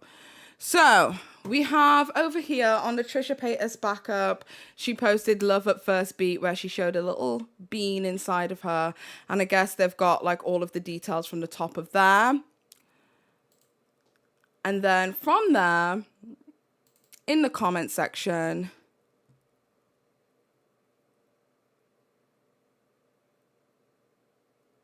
oh, no, this is a different one. Okay, so this is them talking about Moses and his exes. So they said they have these two divorces been proven to be true. He's definitely a narcissist if he's really twice divorced and lied to that extreme. And then somebody said both divorces are public record and goes, thanks for sharing. Wow, his exes look so much different from Trisha. Just looked at them and they're like night and day, like a narcissist. He has no type. He just goes for whoever will benefit him to make him look better. And this is another thing I wanted to discuss as well, because there seems to be this whole thing with like with Moses. Bear with me. Sorry, I had to turn the aircon on. I'm so hot. There seems to be this thing with Moses where like there's this love-hate relationship. So people like to point out that like Trisha Paytas has been like violent towards Moses in the past, which I'm not here to debate. She's already admitted it for herself, right? But when it comes to Moses, for some fucking bizarre reason, he's also like he's the victim and the villain at the same time. And I'm like, I'm kind of of the opinion, like, pick a side. Is he a victim or is he the villain? Because they like to pull out that he's like, you know, this abusive victim in between things. And then like in other instances, he's like, you know, oh, he's the guy, he's such a narcissist, he's this, he's that, he's just using her, he just wants her money, he's got no good job, da da da da. Like, it's fucking bizarre. Okay, I'm just going to read some comments whilst I'm getting back into it.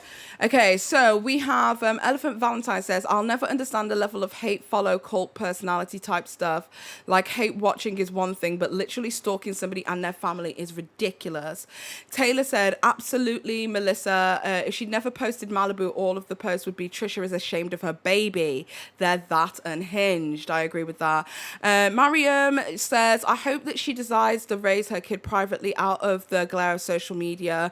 It will be the best thing for her and her family. I'm kind of like on the fence with it. I feel like on one hand it's like parental discretion, but on the other hand, I don't know like how much of your kid is too much, you know what I mean? So I don't know. For me personally, I don't know what the right thing is to do. I've shared like a decent amount of my child with the internet, but my family channel is primarily focused on me. But at the same time, I don't upload on there because I don't know if it's just too much child exposure, if that makes any sense. So I don't upload often. Like, I think the last video is that I posted was Theo's birth story, which was like, got about 6 months ago. So I don't even post on there like that, but I understand. Right, okay, we have, let's read a Twitch comment. Two things can be true at the same time, can't it? With Moses stuff, just pop back in, so don't know if I missed anything. No, I believe that two things can be true at the same time. I feel like there are varying shades of grey, but it's so funny that there's varying shades of grey when it comes to the personality and, you know, him being the victim and the perpetrator at the same time when it comes to Moses. But when it comes to Trisha Paytas, she's only the villain. There is like no distinct differences. It can't be she's the villain and also a product of her environment. It can't also be that she's a villain but also somebody who has experienced sexual assault. It can't be that she's a villain but also somebody who has mental health issues. Like, there isn't that varying shade of grey. It is either black or white when it comes to Trisha, and that's pretty much what I was trying to say. Autumn says, oh my God, everyone is live tonight. Everyone's live. Claire Morgan says, welcome to the live. Thank you so much. Make sure that you like the stream as well. I really appreciate it. And thank you guys for spending time with me. I know I don't stream that often over here, but I felt like this was important. Okay, so let's move on to some other stuff. We've done the doxing documents. So the next one is...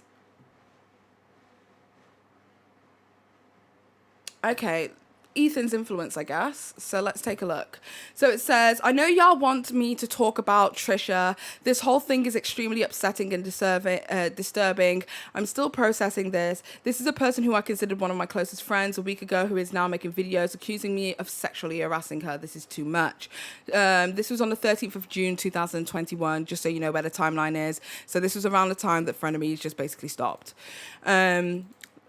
I guess this is Trisha's responses to it. I'm not sure if twisting everything to say, I say this week was intentional to drive more hate my way or not, but this is disheartening. Starting with me wanting to fire a crew, accusations of sexual harassment when it's me talking about my sexual health / history.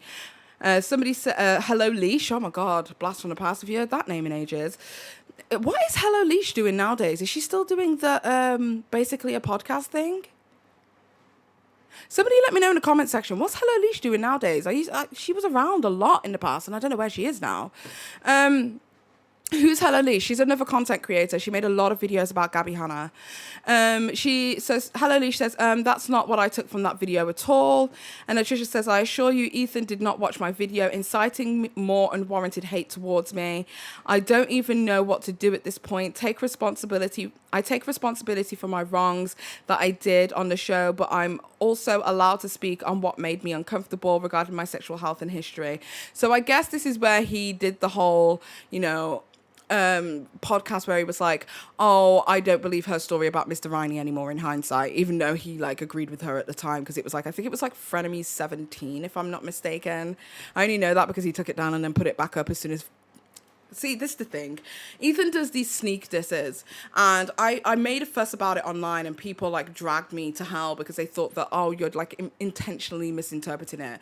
So when Trisha Paytas gave birth to Malibu, the day that she gave birth, Ethan Klein reinstated the Frenemies video where she was speaking about Mr. Riney. Now, in the podcast, the one it is that Trisha is referencing right now, Ethan Klein said that he was taking down the video where Trisha speaks about her situation with Mr. Riney as he no longer believes her, and he has reason to believe that she's lying. So for that reason, he's never going to have that episode up. He doesn't want to fuel more lies. Completely his prerogative. But the day that Trisha Paytas gave birth and it started circulating online. When I say the day, within 24 hours, obviously everyone's within different time zones, but for me in the UK, it was on the same day. So within the same day, within 24 hours of Trisha Paytas giving birth to her child, Ethan Klein, or somebody on Ethan's team, but I'm more inclined to believe it's Ethan Klein, re-uploaded that video. The Frenemies 3, I do believe it is. Frenemies 3 subreddit, which is a very pro-Trisha subreddit. The Frenemies 3 subreddit posted it there, and that got sent to me from somebody who's at Frenemies 3. And then I went to the video myself, and there was new comments, and a lot of Ethan's own fans were saying, why has this been re-uploaded? Because he re-uploaded it, but he didn't re-upload it and take out the section where she speaks about Mr. Riney, right? Because on YouTube, you can edit in hindsight. So you can edit a section of the video, remove that section from the video, and have it upload onto your channel without that section no longer being on there. It usually takes about 24 hours to do, but once it happens, you can remove a section of the video whilst it's live. That section of the video is still there, yet it was back up on Ethan's channel the day that she had Malibu. And people want to say, oh, he's not malicious. That's a sneak diss. I don't give a fuck. Why was that necessary? Well, it doesn't you can't randomly repost one video. That doesn't randomly happen. That's something you have to go into your settings to do. And with how many episodes of the H3H3 podcast there have been, do you get what I mean? Like, you've got to think to yourself, like, how far back did they have to go? Because you have to go, like, page by page on YouTube in the YouTube studio, right?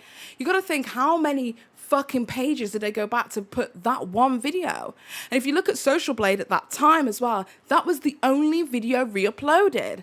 Therefore, it wasn't like some kind of weird YouTube glitch where it re-uploaded all the videos, because that has happened in the past, where somebody has had like a bunch of videos on private, and then for some bizarre reason, YouTube has just posted them more public again for no reason. The person has to go back and change it. It was just one video. And in the history of YouTube, I've never seen YouTube just re-upload one video. Never. That leads me to believe that it was malicious. You got to remember, there's been like a gagging order that's been placed on Ethan by Healer saying, listen, stop talking about this girl. You're acting crazy out here in these streets. And when Healer placed that on Ethan, he hasn't said a single word since, as far as I'm aware. I could be wrong. But as far as I'm aware, he hasn't said a single word about Trisha Paytas at all since. I think he said stuff in the lead up to her pregnancy, and then after that it just went dead, right? Even on Trisha's wedding day, they posted a podcast where they clickbaited Trisha Paytas' wedding day as if they were going to talk about it to bring more traction to their channel, and they didn't. Do you get what I mean?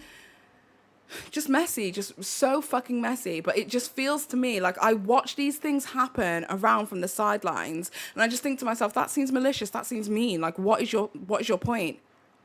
It feels as if like the hurt should never stop for Trisha. That's the vibe that I'm getting. It's like, you were a bad person, therefore you need to live a terrible life. And I believe wholeheartedly that people can have bad things happen to them in their lives, and people can be a product of bad things, as in like they do bad things to hurt other people.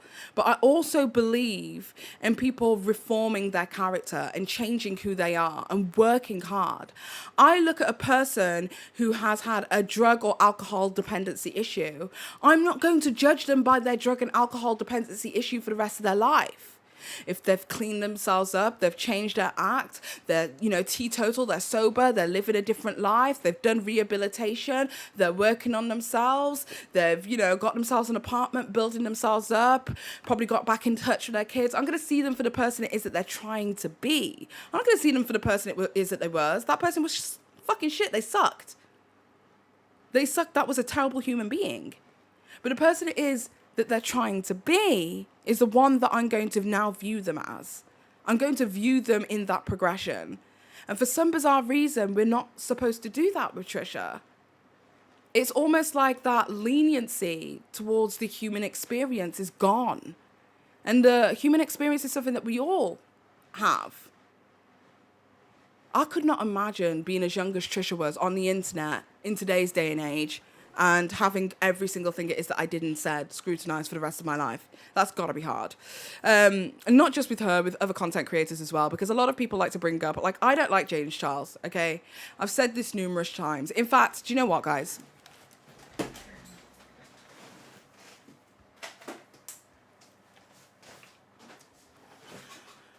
I have this picture on my wall and I keep it there for every single video. Don't forget about what James Charles did, right? And when I talk about that, I'm speaking specifically about the sexual assault allegations, because it seems as if people like to pretend like that didn't happen and fucking bypass it for no bizarre reason. I made this, by the way. This is my artwork. Photoshop Paint. Microsoft Paint, shall I say. Graphic design is my passion. But I have this to remind people about the sexual assault allegations, that we're not supposed to bypass this, because for some bizarre reason, we're allowing this guy to continue with a great career, despite the fact that there are 14-year-olds who have called him out for sexual assault allegations, right? And it's not the fact that he can't continue with a career, but I feel like there needs to be some kind of, I don't know, like a legal repercussion for that. Do you get what I mean? Because I just don't feel like it's fair. And I'll never forget, like, the mixed race 14-year-old boy who came forward and told his story, and then everybody turned around and basically said that he was lying because he couldn't speak for himself and because he got his cousin to help him out, when the situation was that he was a minor and they wanted him to act adult in an adult situation when he's recalling his experience of sexual assault as a minor. And so many people didn't believe him. It wasn't until multiple other individuals came forward that he was believed. You know what I mean? And stupid people like fucking Deaf Noodles did an entire thread with fake and false reports, as well as the correct information and people telling their stories and their personal experiences. And I just kind of feel like it's just unfair, right? The whole situation is unfair. But whilst I think that we shouldn't forget things like this, yeah, and we shouldn't let it go, this right here, what I will say is that people like to bring up stuff like, oh, James Charles made a joke about Ebola. He hates black people. Girl, he was like 14. Let it go. Like, there are certain things that we need to just move past. Social faux pas, things it is that people say or do. Like, I'm not going to say that Nikita Dragon is a terrible person for the rest of her life, because that one time she, several times throughout COVID, she was not following COVID protocols. I'm not even going to say the same thing for somebody like Patrick Starr, who also wasn't following COVID protocols and guidelines that were set in place to protect everybody. I'm not going to do that. Do you get what I mean? I hope you've learnt your lesson and we move on from this, and I hope you become a better person. But when it comes to, like, big things, like, these things need to be dealt with. Hence why I have absolutely no problem with the community saying to Trisha Paytas, you need to apologise for the DID situation. I agree. If there was something that I could say to Trisha Paytas today, it would be that whole DID situation was fucked up, and I think you know, and this is my speculation, I could be completely wrong, but I think you know that you were playing us.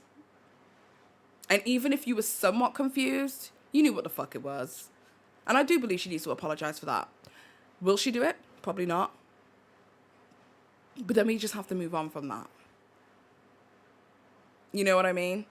Hold somebody accountable. Say that this is still unacceptable. And this is the thing, is that with the TRISHYLAND subreddit, there are some genuine, legitimate grievances that I genuinely feel need to be discussed. Not strapping your child in, as far as I can see as a outside person looking in, but not strapping your child into a car, into a vehicle appropriately whilst you're going at a high speed is ludicrous. I believe the TRISHYLAND subreddit and any subreddit who decides to discuss that needs to. not just to bring a call to action and attention to Trisha Paytas so that never happens again, but also to educate other people about the safety and child safety. Because I think sometimes what can happen is that parents will see their child uncomfortable in a car seat. Like my son was uncomfortable in his car seat. He's a very broad baby. But they'll see their children uncomfortable in a car seat and then think, oh, it's not going to hurt if it only takes 2 seconds. It only takes one crazy person. It only takes one person under the influence. It only takes 20 miles per hour. It only takes a pedestrian jumping out. It only takes a rock on the floor. It only takes a small thing for that baby to go flying. And then you would never be able to live with yourself for the rest of your life. I know I fucking wouldn't. You would never be able to live with yourself for the rest of your life. So I feel like there are some legitimate claims, there's legitimate grievances, like the DID situation and stuff like that, that they could have really used this subreddit to talk about. But then when the subreddit is full of crazies,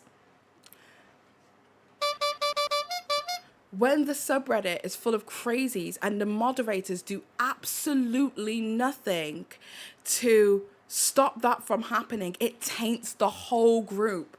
There could be people out here genuinely trying to do something in good faith.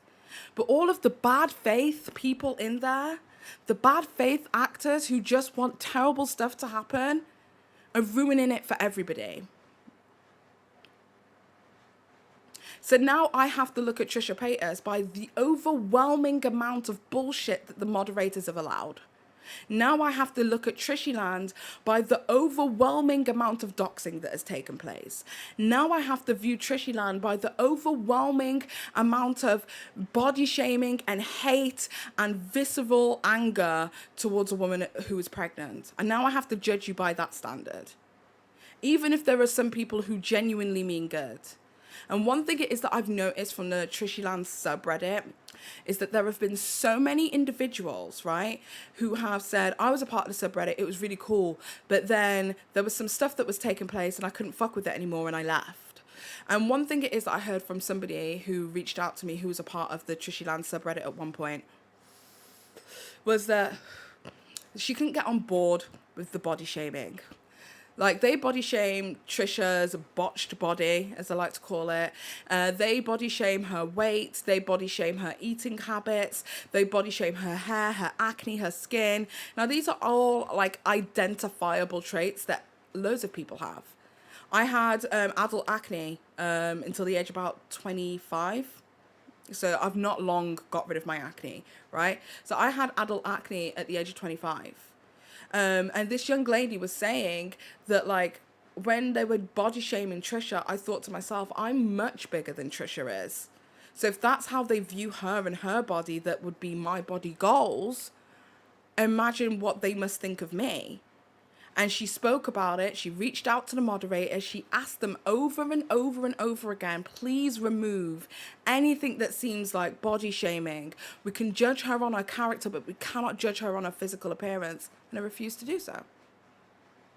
So now for that reason, I have to now judge you by what you're allowing to stay on your platform. And as we can tell, it's so much. So going back to her situation with, in fact, let me read some comments before I go. The really good points, the posters left because it was so hateful. Yeah, there was a lot of people who left, but then it got filled in with a lot more people. There were a lot of moderators who left. A lot of people don't know the situation with the moderation team. Moderators left because of how much stuff was slipping through the cracks and how many people were being allowed to do whatever, and moderators speaking up about it. One of the moderators of Trishyland then left and became a moderator of the Frenemies 3. And Frenemies 3, as we discussed a little bit earlier, is the more pro-Trisha subreddit. But they left and became a moderator for a different thread because it was getting too crazy out there. And I had that moderator reach out to me directly and talk to me. I think I showed their messages in one of my videos. I think it was the one to do with Ethan Klein and Trisha Paytas. I think it was like called Trisha Paytas and Ethan Klein are the same person or something like that. So if you go and find that video, I show what that moderator was talking about and what they said to me. But that particular moderator left Trishyland and went over to Frenemies 3 and moderated there instead and said that they had to dip from being a part of the moderation team. And this is what's been going on. Oh my God, hi, I'm late to the party. Don't worry, I'm going to be leaving this video up, don't you worry. Maria Knight has a bad snark sub too. I don't know who Maria Knight is. Because they don't actually care about getting apologies, they just want to hurt somebody. This is the thing, I think that Trisha Paytas could give 50 billion different apologies to every single community and they wouldn't change anything. What they want from Trisha is her blood. What they want from Trisha is not happiness. And this is what I have this conversation with my audience on Twitch. And if you guys don't know, follow me on Twitch, search PaigeChristieUK. I stream 2 nights a week. We have a great family. We have a great Discord. We all love each other. So definitely go and check it out. But I was saying this to the guys on Twitch yesterday, a couple of weeks ago, about the just world fallacy. In fact, let me show you guys what the just world fallacy is, because I found the just world fallacy so fucking interesting. Just world hypotheses. Here we are. Here we go.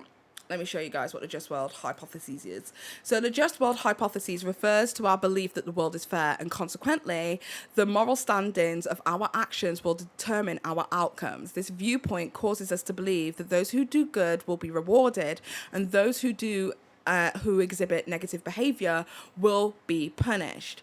And I feel like that is like entirely the mantra of the TRISHYLAND subreddit, right? Is that it's like this just world fallacy, that because she's got a bad past, because she's done bad things, because she's hurt so many different communities, they believe that only bad things should ever happen for that person.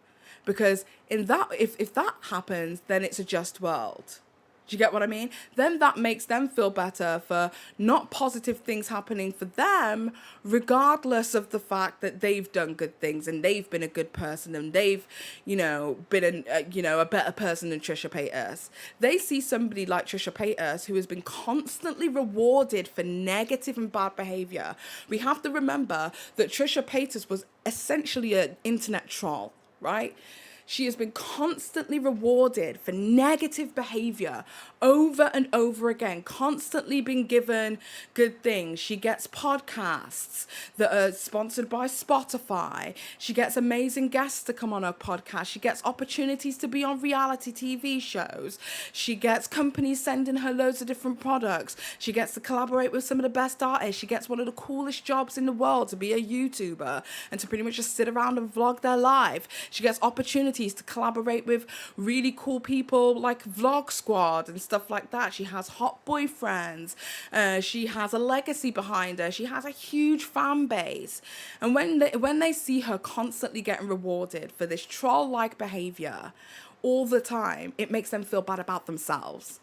But the reality of the situation is, all tea or shade, is that good things can happen to bad people. Sometimes the world, the universe will reward a bad person and it might not feel right. But I truly believe that you never know somebody else's story, and what may be portrayed on the outside as happiness may not always be that. So what we need to do is focus on making ourselves better people and what positive energy it is that we can put into the world. That's what I think. You know what I mean? My brisk change in my content and stuff has been of the notion of my mindset changing to, I can't sit down and condemn so many different people when there are so many condemnable qualities of me. I can't point the opposing finger at so many people when there are so many things to point at me for. So I try and go with everything, regardless of who the content creator is, what their past is, what their upbringing is, whatever, with a level of empathy. There are very few people I have no empathy for. Very, very few people. Even Ethan Klein, somebody that I really, really dislike on this platform. Ethan Klein, I have empathy for. Because behind all of, the bravado, the negativity and all of that kind of stuff, I see sometimes when he's streaming that there's some unhappiness. Is he compensating for something? Does he feel bad about himself, so he projects that onto others? Is his relationship with his parents good? All these questions. We can have all of these questions for every single individual. But I'll at least humanize him to a point and think that regardless of what my thoughts are of him right now, every single person has room for growth. Unless you're fucking minors. James Charles. But every single person, allegedly, every single person has room for growth. And that's how I feel. Okay, so let's move back to the situation with her and Ethan Klein, because this situation where we discuss how this Trishyland thread kind of warped and took new form was kind of not instigated, but almost allowed by Hila and Ethan. And I stand by that to this day. So Trisha Paytas was like the disproportionate retribution. Yes, Anthela. Oh, I like that. Disproportionate retribution. That sounds great. These people can't stand to see anyone they dislike thriving, so they take it upon themselves to erect some kind of mob justice. It's definitely like citizen's arrest. Do you get what I mean? Like they're wanting this person to have like the community come together to take them down, but very rarely does that happen. And the saddest thing about it is that in order to silence somebody and ruin somebody's career and reputation, you have to boycott them. I cannot say it any differently. You have to boycott them. You have to stop watching their content, stop talking about them, stop giving them any interest, stop telling them that anything. That is the only way that you can ruin somebody's career. Case in point, somebody like Def Noodles, right? With all love, do you get what I mean? I don't hate Def Noodles. I think he's an all right dude. I think he's just a little bit misguided right now. But Def Noodles is the only person on the internet that I have ever seen nuke their own channel in such a magnitude. I've never seen anyone do this on the internet. I've seen people, you know, slowly glide down. For instance, say somebody like the Rewired Soul, for those who remember him, you know, slowly glide down the hill. Everybody has lows and everybody has highs. I have moments where my videos are thriving and I'm doing amazing, and I have times where my videos aren't doing so great. You know what I mean? In YouTube standards, whatever, right? But when those moments happen, like, it's like a gradual decline. I've never seen somebody go from making 250,000 views a video to boom, less than 5,000. I've never seen anything like it. And that's because the world boycotted him. They starved him of the attention it was that he needed to grow and thrive. So that's the only way you can ruin somebody's career. Facts. That's the only way that you can ruin somebody's career. So as sad as it seems, this Trishyland subreddit, this wanting retribution for everything it is that she's ever done, is only making her richer and is only making her more important. At one point, this Trishyland subreddit had 51,000 individuals on there. 51,000. Who needs a notification bell? Fuck a notification bell with 51,000 in your corner every single time. Anyway, moving on. Okay, so Sunshine and Rainbows, fuck you in the womb you came out of, and the baby you think you will have. That's obviously by H3 Stan, quoting Ethan when he said, fuck you in the womb that you came out of. Jessica Klein Prickle, I don't know who this is. I'm guessing it's one of the family members. Karma is a motherfucker. You should be nervous. So it's her fault now. You are something else. Of course, everything is Trisha Paytas' fault. So everything Trisha Paytas touches turns to shit. I'm guessing that's one of the Klein's family members. I don't know. I have no idea. Our final Christmas podcast that we've been planning for a month will not be happening. We just randomly got a strike because a video we reacted to over a year ago was deemed as too dangerous to watch. They don't even tell me what it is. I can't upload for a week. Ironically, the videos that we watched are all still found on YouTube, age restricted. I don't know what that has to do with anything. I don't know whether that was sent incorrectly.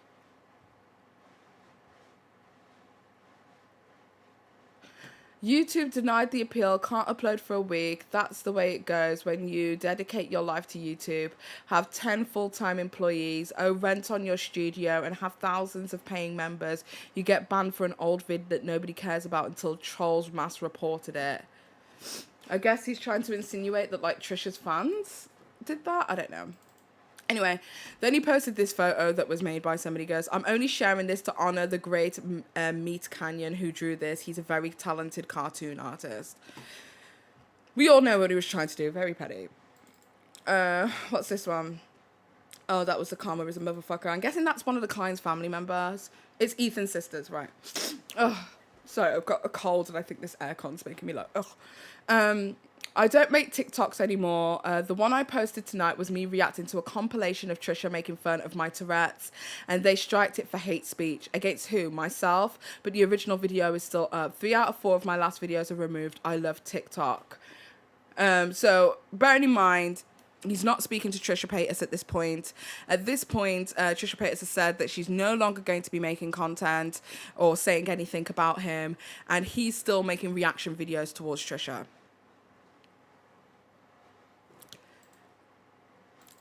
Let's have a look.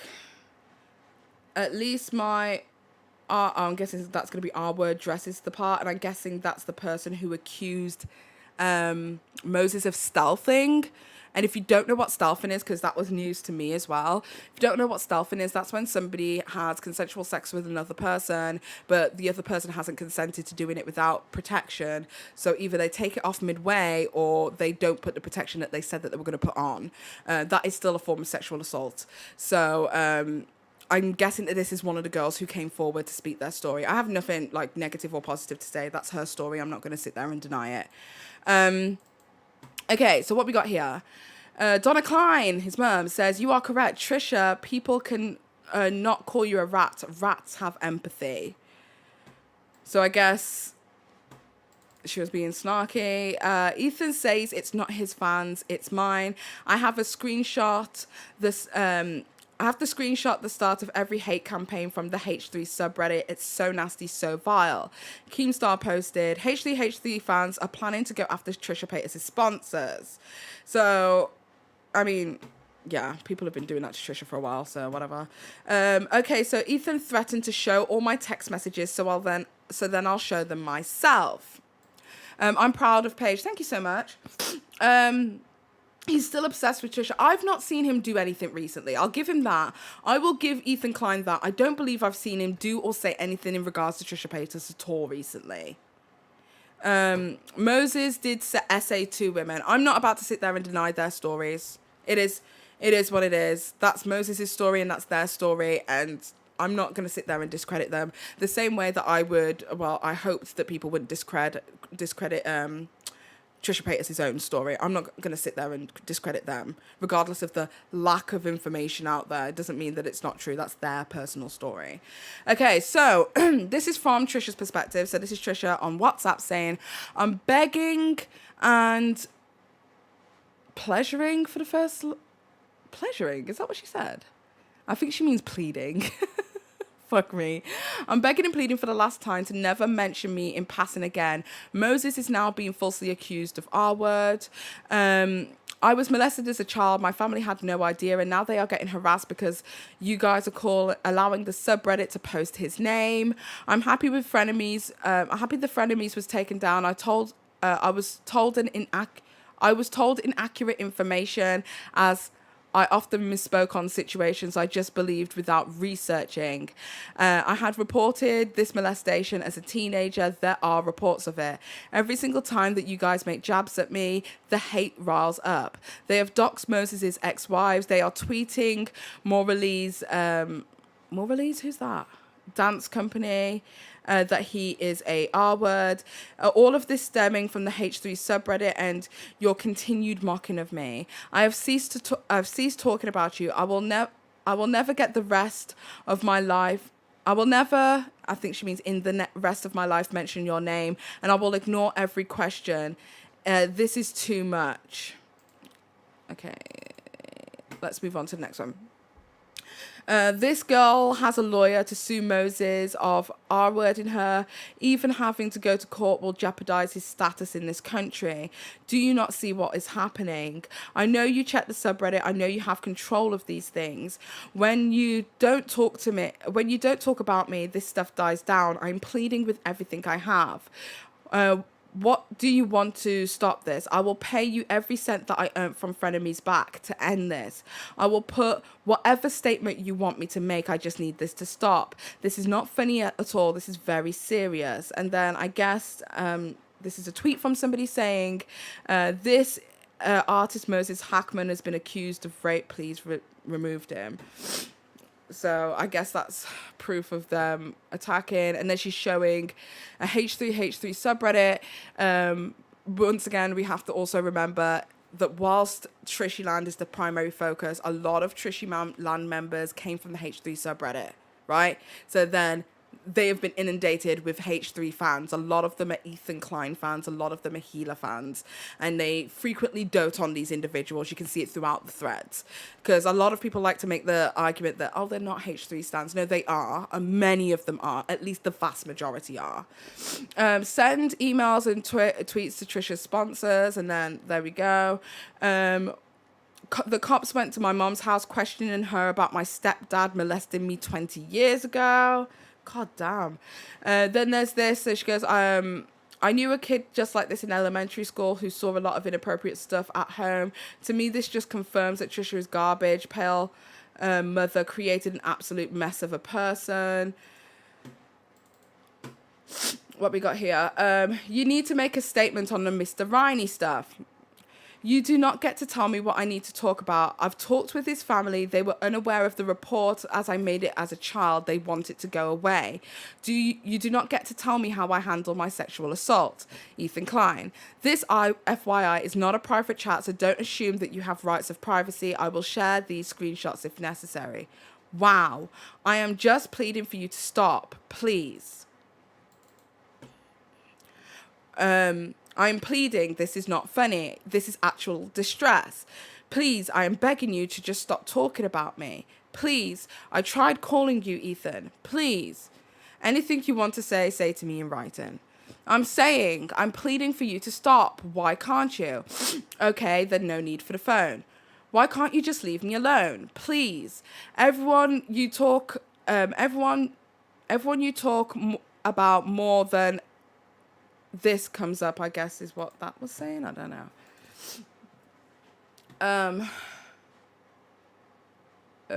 More of this comes up. Moses is being accused of R-word. This is too fucking much. You can record our call. I don't care. I'm sincerely begging for this to be over. Healer. My mom is having a mental breakdown and my whole family is basically broken down. Welcome to the club. You are not the only victim here. Start taking responsibilities for your own actions and stop blaming us for everything that's happening to you. And same for Moses, who is not in this chat, but I'm sure he's reading this. She goes, I have, and I stopped. Oh my goodness, sorry. I stopped a little too late. Please just do the same. It's not. It keeps going on and on. What do you want? Moses in jail for a crime that he didn't commit? I'm sorry. You also don't get to tell us what to do. I am not. I'm just asking, pleading. How did you know that he didn't do it? If you guys never texted me, here we go. He didn't. There's texts. How do you know? He has so many. I saw the text. Wow, you guys know him. I thought I did. I don't know him. I believe the victim. You are falsely accusing someone you know. You don't know this person. Oh my God. Oh my God. You are sending her hate non-stop. Think about what you're doing. I haven't said anything. Calling her a stalker. I fucking stopped everything. I just want this to end.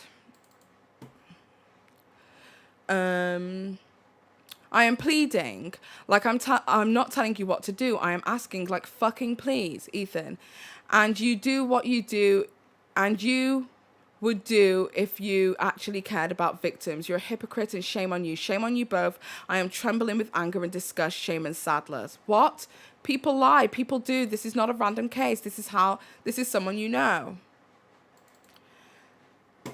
Okay. If Trisha wants me to stop talking about her, then she needs to stop lying about me. Her teacher being doxxed for one reason. She mentioned him by name, school and year, and told people to look him up. She needs to take responsibility and stop blaming her for blaming me for her shit. I agree with that much. She was the one who put that information out there. Ethan Klein says, Trisha accused me of sending a hate mob after her. That's literally what she tried to do to me since the first day of Frenemies ended. I have not even mentioned her allegations once on the podcast. She is lying and saying that it's our fault. We have nothing to do with this hate mob. And it goes, hype to be back tomorrow. And then Mr. Beard posted a video. I never watched this video, so let me know if you guys watched this. It says, new video about how Trisha Paytas is a literal Nazi. And he goes, interesting.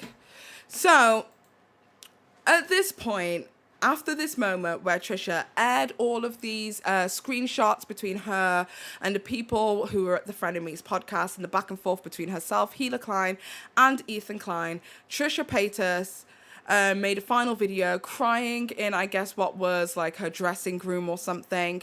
And then after that, she vowed never to speak about them ever again. And you know what Trisha Paytas did? She never spoke about Ethan Klein, Hila, or anything to do with the Frenemies podcast or anything to do with H3 Productions ever again. She never spoke about them. Despite comments constantly coming up in her chat, basically egging her to speak on something, despite her own fans telling her that she deserved to tell her piece, despite people saying that she needs to defend her husband, despite the allegations that were coming forward against her husband, despite Ethan Klein constantly being antagonistic and telling people to subscribe to the Frenemies 2 subreddit and instructing people to join another subreddit created by their team called Frenemies 11, despite the TRISHYLAND subreddit being shown and broadcasted to his audience, despite them saying that they love TRISHYLAND on their subreddit, on their podcast frequently with their staff, despite talking about Trisha's wedding, despite talking about Trisha's upcoming pregnancy, despite discussing literally anything to do with Trisha at any given time, to the point that Hila Klein has had to stop Ethan from talking about Trisha on several occasions live on air. She never said a word.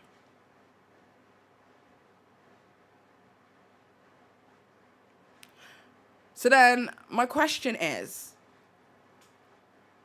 why does he keep poking the bear, trying to gauge a reaction out of her when she's not reacting? Everything seems to be instigatory, seems to be malicious, seems to be unfair, and all directed at her attention. In her direction, sorry. All directed towards her. And it's just bizarre. That is like literally the only words that I have for it now. It's just bizarre. Literally up until the birth of Malibu, there have been several instances that I can recall Ethan Klein either talking badly about Trisha or just bringing her up for no reason. And when this happens, the subreddits go crazy. Was Ethan Klein talking about Trisha Paytas when he said this? Oh, it's so obvious that he's talking about her. And then they go crazy. And then the subreddit is like, we stan Ethan and Hila. We love the fact that they won't stop and we won't stop either. And then it continues and it gets vicious again. And then it all builds up. These are the people who wouldn't even rest when the girl had a baby. These are the people who wouldn't even rest when a woman was pregnant. And we're supposed to believe that it's all in good faith and all they want to do is protect Trisha and her baby, or at least protect Trisha's baby. Same subreddit telling all the local schools that it's possible that Malibu could go to. Fucked up. Drama equals money, but I think he's hardcore hurt and wants to take out how miserable he is on somebody else, perfect storm kind of deal. I think that he is genuinely hurt. I think that he did genuinely believe that Trisha Paytas was a friend. I think he was genuinely hurt that Trisha Paytas, somewhat infiltrated herself into the family and then was able to kind of walk away, with that disconnection. I imagine that Hila Klein is also upset with the disconnection between herself and her brother due to Trisha Paytas' involvement in their relationship. I believe that wholeheartedly. Tipster Red! It's Tipster Red! Woo, woo, woo, woo. Hey, Tipster Daddy. Hey, Daddy. Tipster Zaddy, okay? If you don't fuck with Tipster, I don't know what the fuck you're doing. Tipster is Zaddy. Thank you, Tipster, so much for the raid. I really appreciate it. What were you guys talking about on stream? But come on, how old is she to act like this? Oh no, I'm not sitting there and like discounting, oh, you know, her behavior has been so fucking terrible and that like she doesn't deserve anybody to call her out on her behavior. All of that is warranted, but it's the lengths that they go to in order to prove their point. Do you understand what I mean? We can say that Trisha Paytas has done bad things. We can say that Trisha Paytas, even in your opinion, is a bad person who has bad intentions and who only hurts individuals. We can say that Trisha Paytas is, psychotic. She's so mad. She ran into somebody's house naked. You can say anything. Those things are, things that have been put into the public realm that are free to discuss. But when you are doxing locations, when you are doxing somebody's schools and the potential schools it is that Malibu will go to, that one really touched home. When you are, searching for fertility clinics, when you are inundating anybody who has any proximity or works with her, that's where it takes a whole new level. You know what I mean? That's where it goes too far.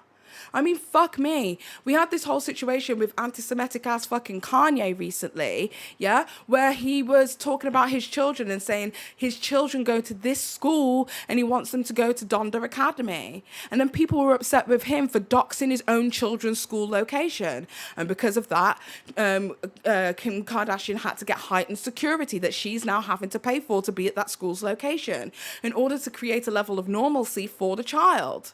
He did that. And y'all dragged him. So if we're willing to drag Kanye West for that fucked up behavior, which I agree with, why on God's green earth are we saying that this is okay? Again, the subreddit could have been a place where a bunch of people got together and aired their grievances all together and spoke about the fucked up shit that Trisha has done. Watched videos and gave their analytical critique. There are places like that. Guru Gossip does that very well. Do you understand what I mean? And you can still say, I still don't fuck with them. I hate that person. I can't stand it. Ew. You can still be a little bit more mean and vicious in your take with it. But my thing is that it doesn't need to go that far. We're going way too far. So let me find the black woman, because I feel like we're getting to the end of this, because we could be here all night, man. If you want to do part 2, we will do part 2 on my Twitch, okay, because there's too much, right? So we need to find the black woman who was harassed by H3 fans because they believed it was her. Where is it? Harassment of random accounts. Is this it?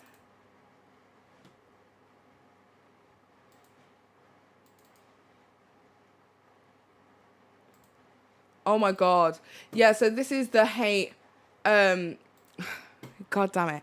So this here, this is not what I wanted to look at. But this here is the kind of hate that people who are say anything negative about H3 or positive about Trisha are receiving. Who the fuck do you think you are calling Healer a bitch?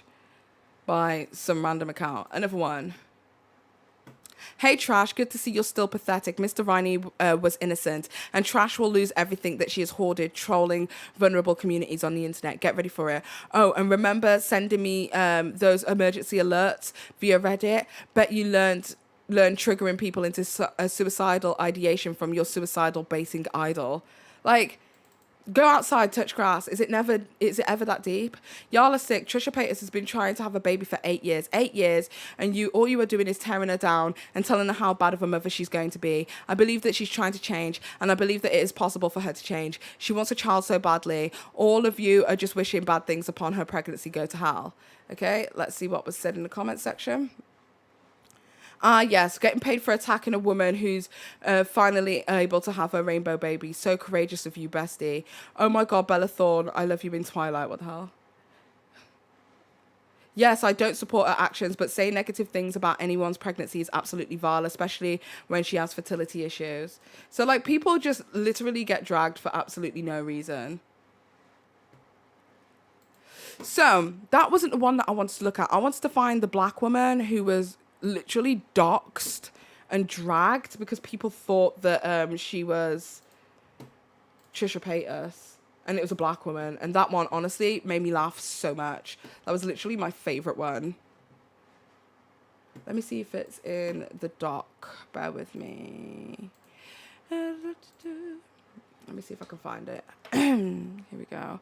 Ethan Klein. No. A good example. The Wiki Feet. No. Scroll down. Likened her to Bobby Lee. Moving down. Carry on. Moving down. Quick Insider. Okay. Comprehensive video. Farmer Joe HD. Doxxing Patrice Wilson. Reinforcing accusations. SoFlo, Urban Dictionary, recent posts, interesting PSA, old example, Gokanaru, Adam McIntyre, scroll down, sorry, Ethan stealing Jason Nash, old clips of the Mask Off episode, doxing, re-upload. Second is doxing. Sorry, there's so much here. Eugenics, state-controlled reproduction. Like, the fact we're talking about this. Comments of Trisha's response going after a random Twitter account post of supporting brigading J. Trusty. Trying to frame a clip, zooming in on corner. Post about Olga, keep a watchful eye. Oh my God. Post with fake messages. Ethan. How far down is it? Tracking fans. Why anyone believes. Faking messages from Morgan. Spam. Interesting. Episode 1. Dish with Trish. Frenemies 3.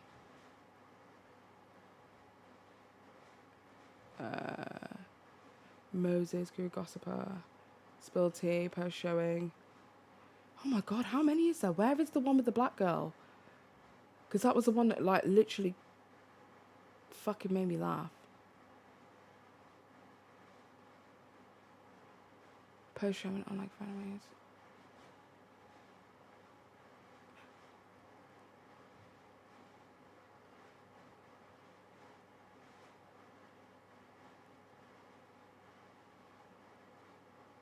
Origin of the rumor of Kat being a pedophile? Oh my God, that's crazy.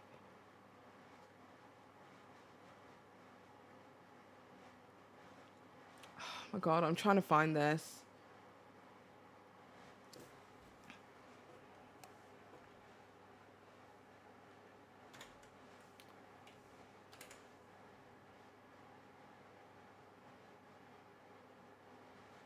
Where's the one with the person of colour? Oh my God, this is going to fucking wind me up. Hold up. Let me go back to the... TRISHYLANDers have landed. Yeah, if you need to kick them, do you think? Meltdown, Moses, oppression.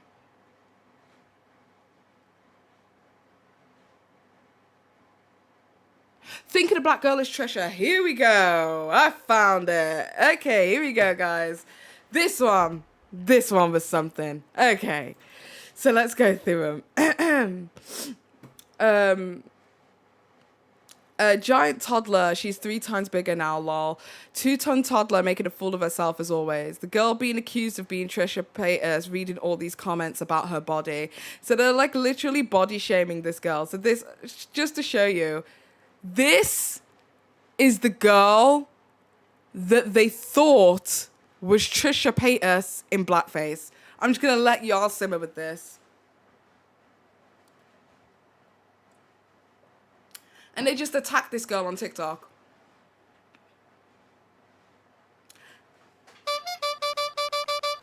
Delusion, hello.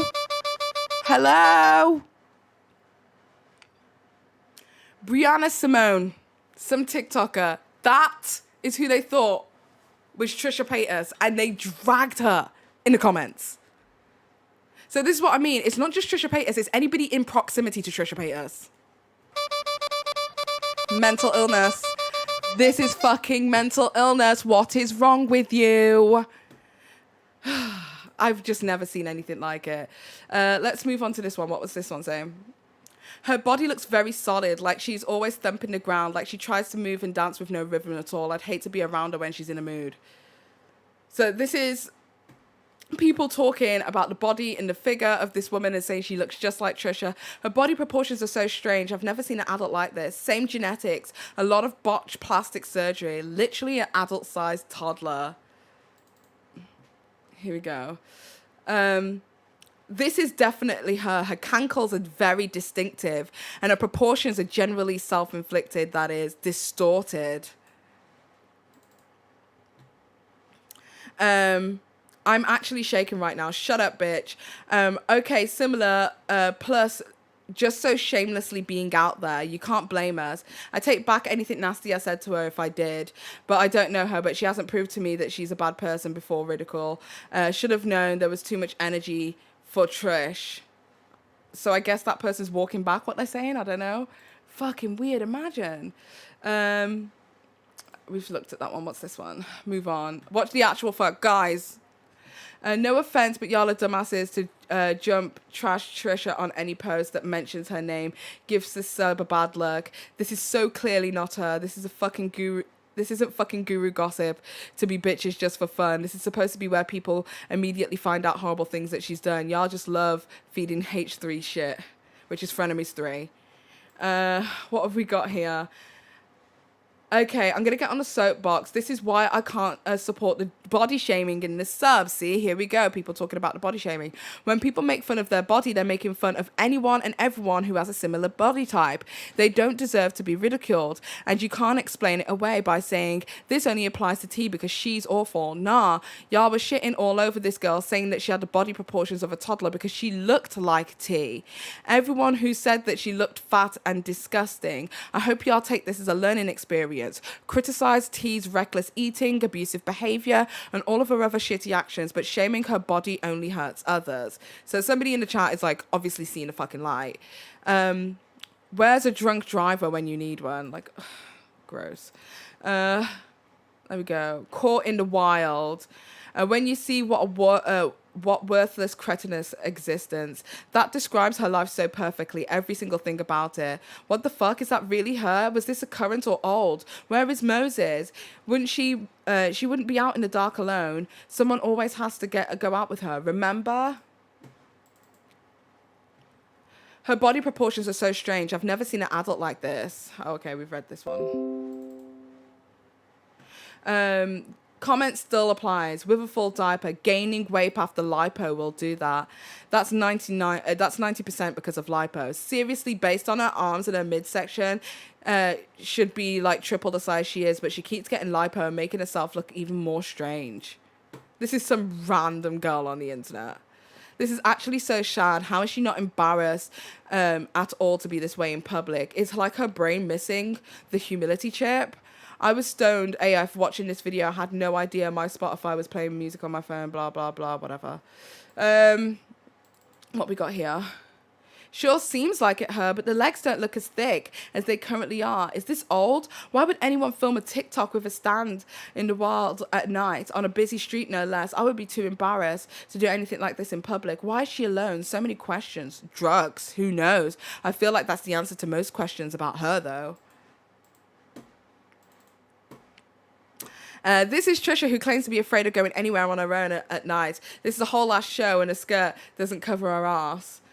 I mean, this is not Trisha, guys. It's a TikToker. I guess people found out pretty quickly. And this is the TikToker, this black woman. This is who they thought was Trisha Paytas.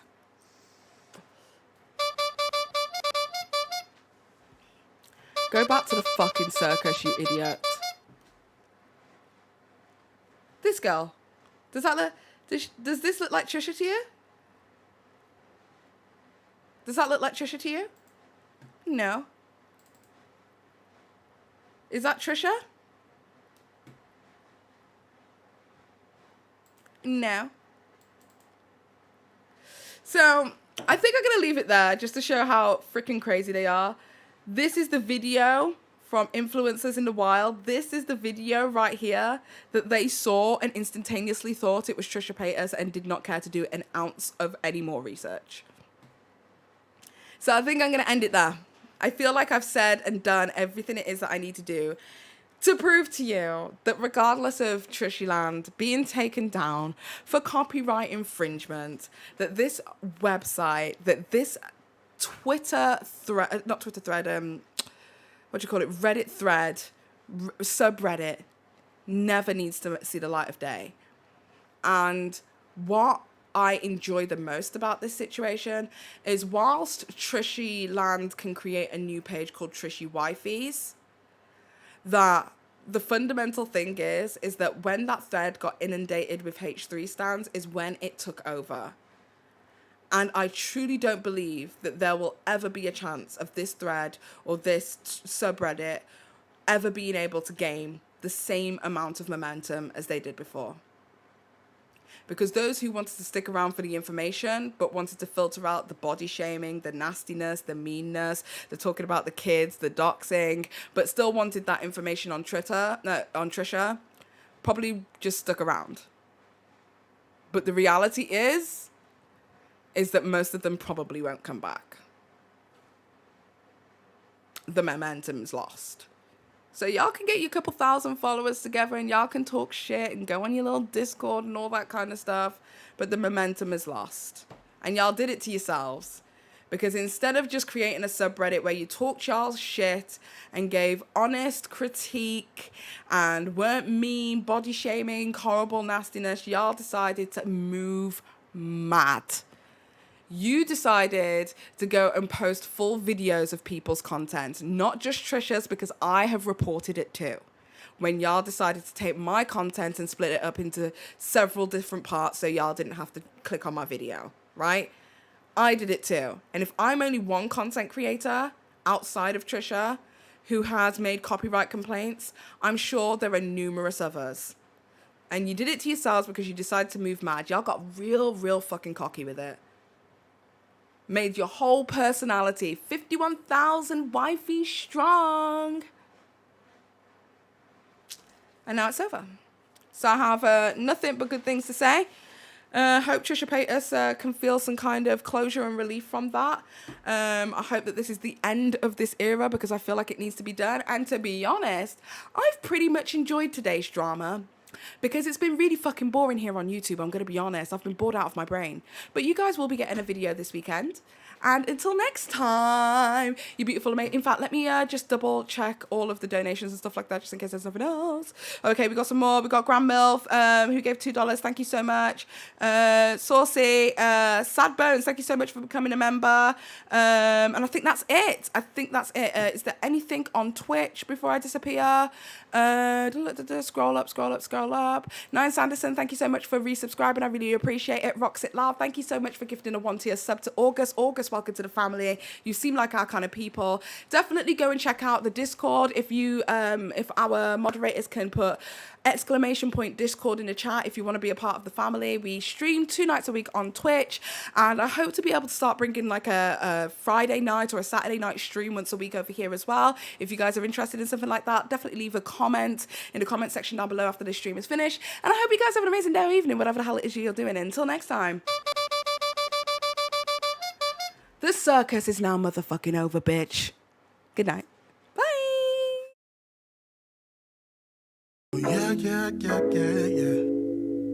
Oh, yeah. No, we don't need your accolades. Hopping over barricades. Bonus, we are not afraid. We know we gon' elevate. 2-3 with the fadeaway. Shot to Woody when I spray. Daddy hit me when I pray. I know we gon' elevate. Brother gonna rise, no hesitation. Put it on my time, been hella patient. Spitting these rhymes in hella basements. Play major stages, still pay fun. Ain't paid many wages, still I can't run. I'm a slave to the cadence, still ain't done. Everything to the patrons, till the day's won.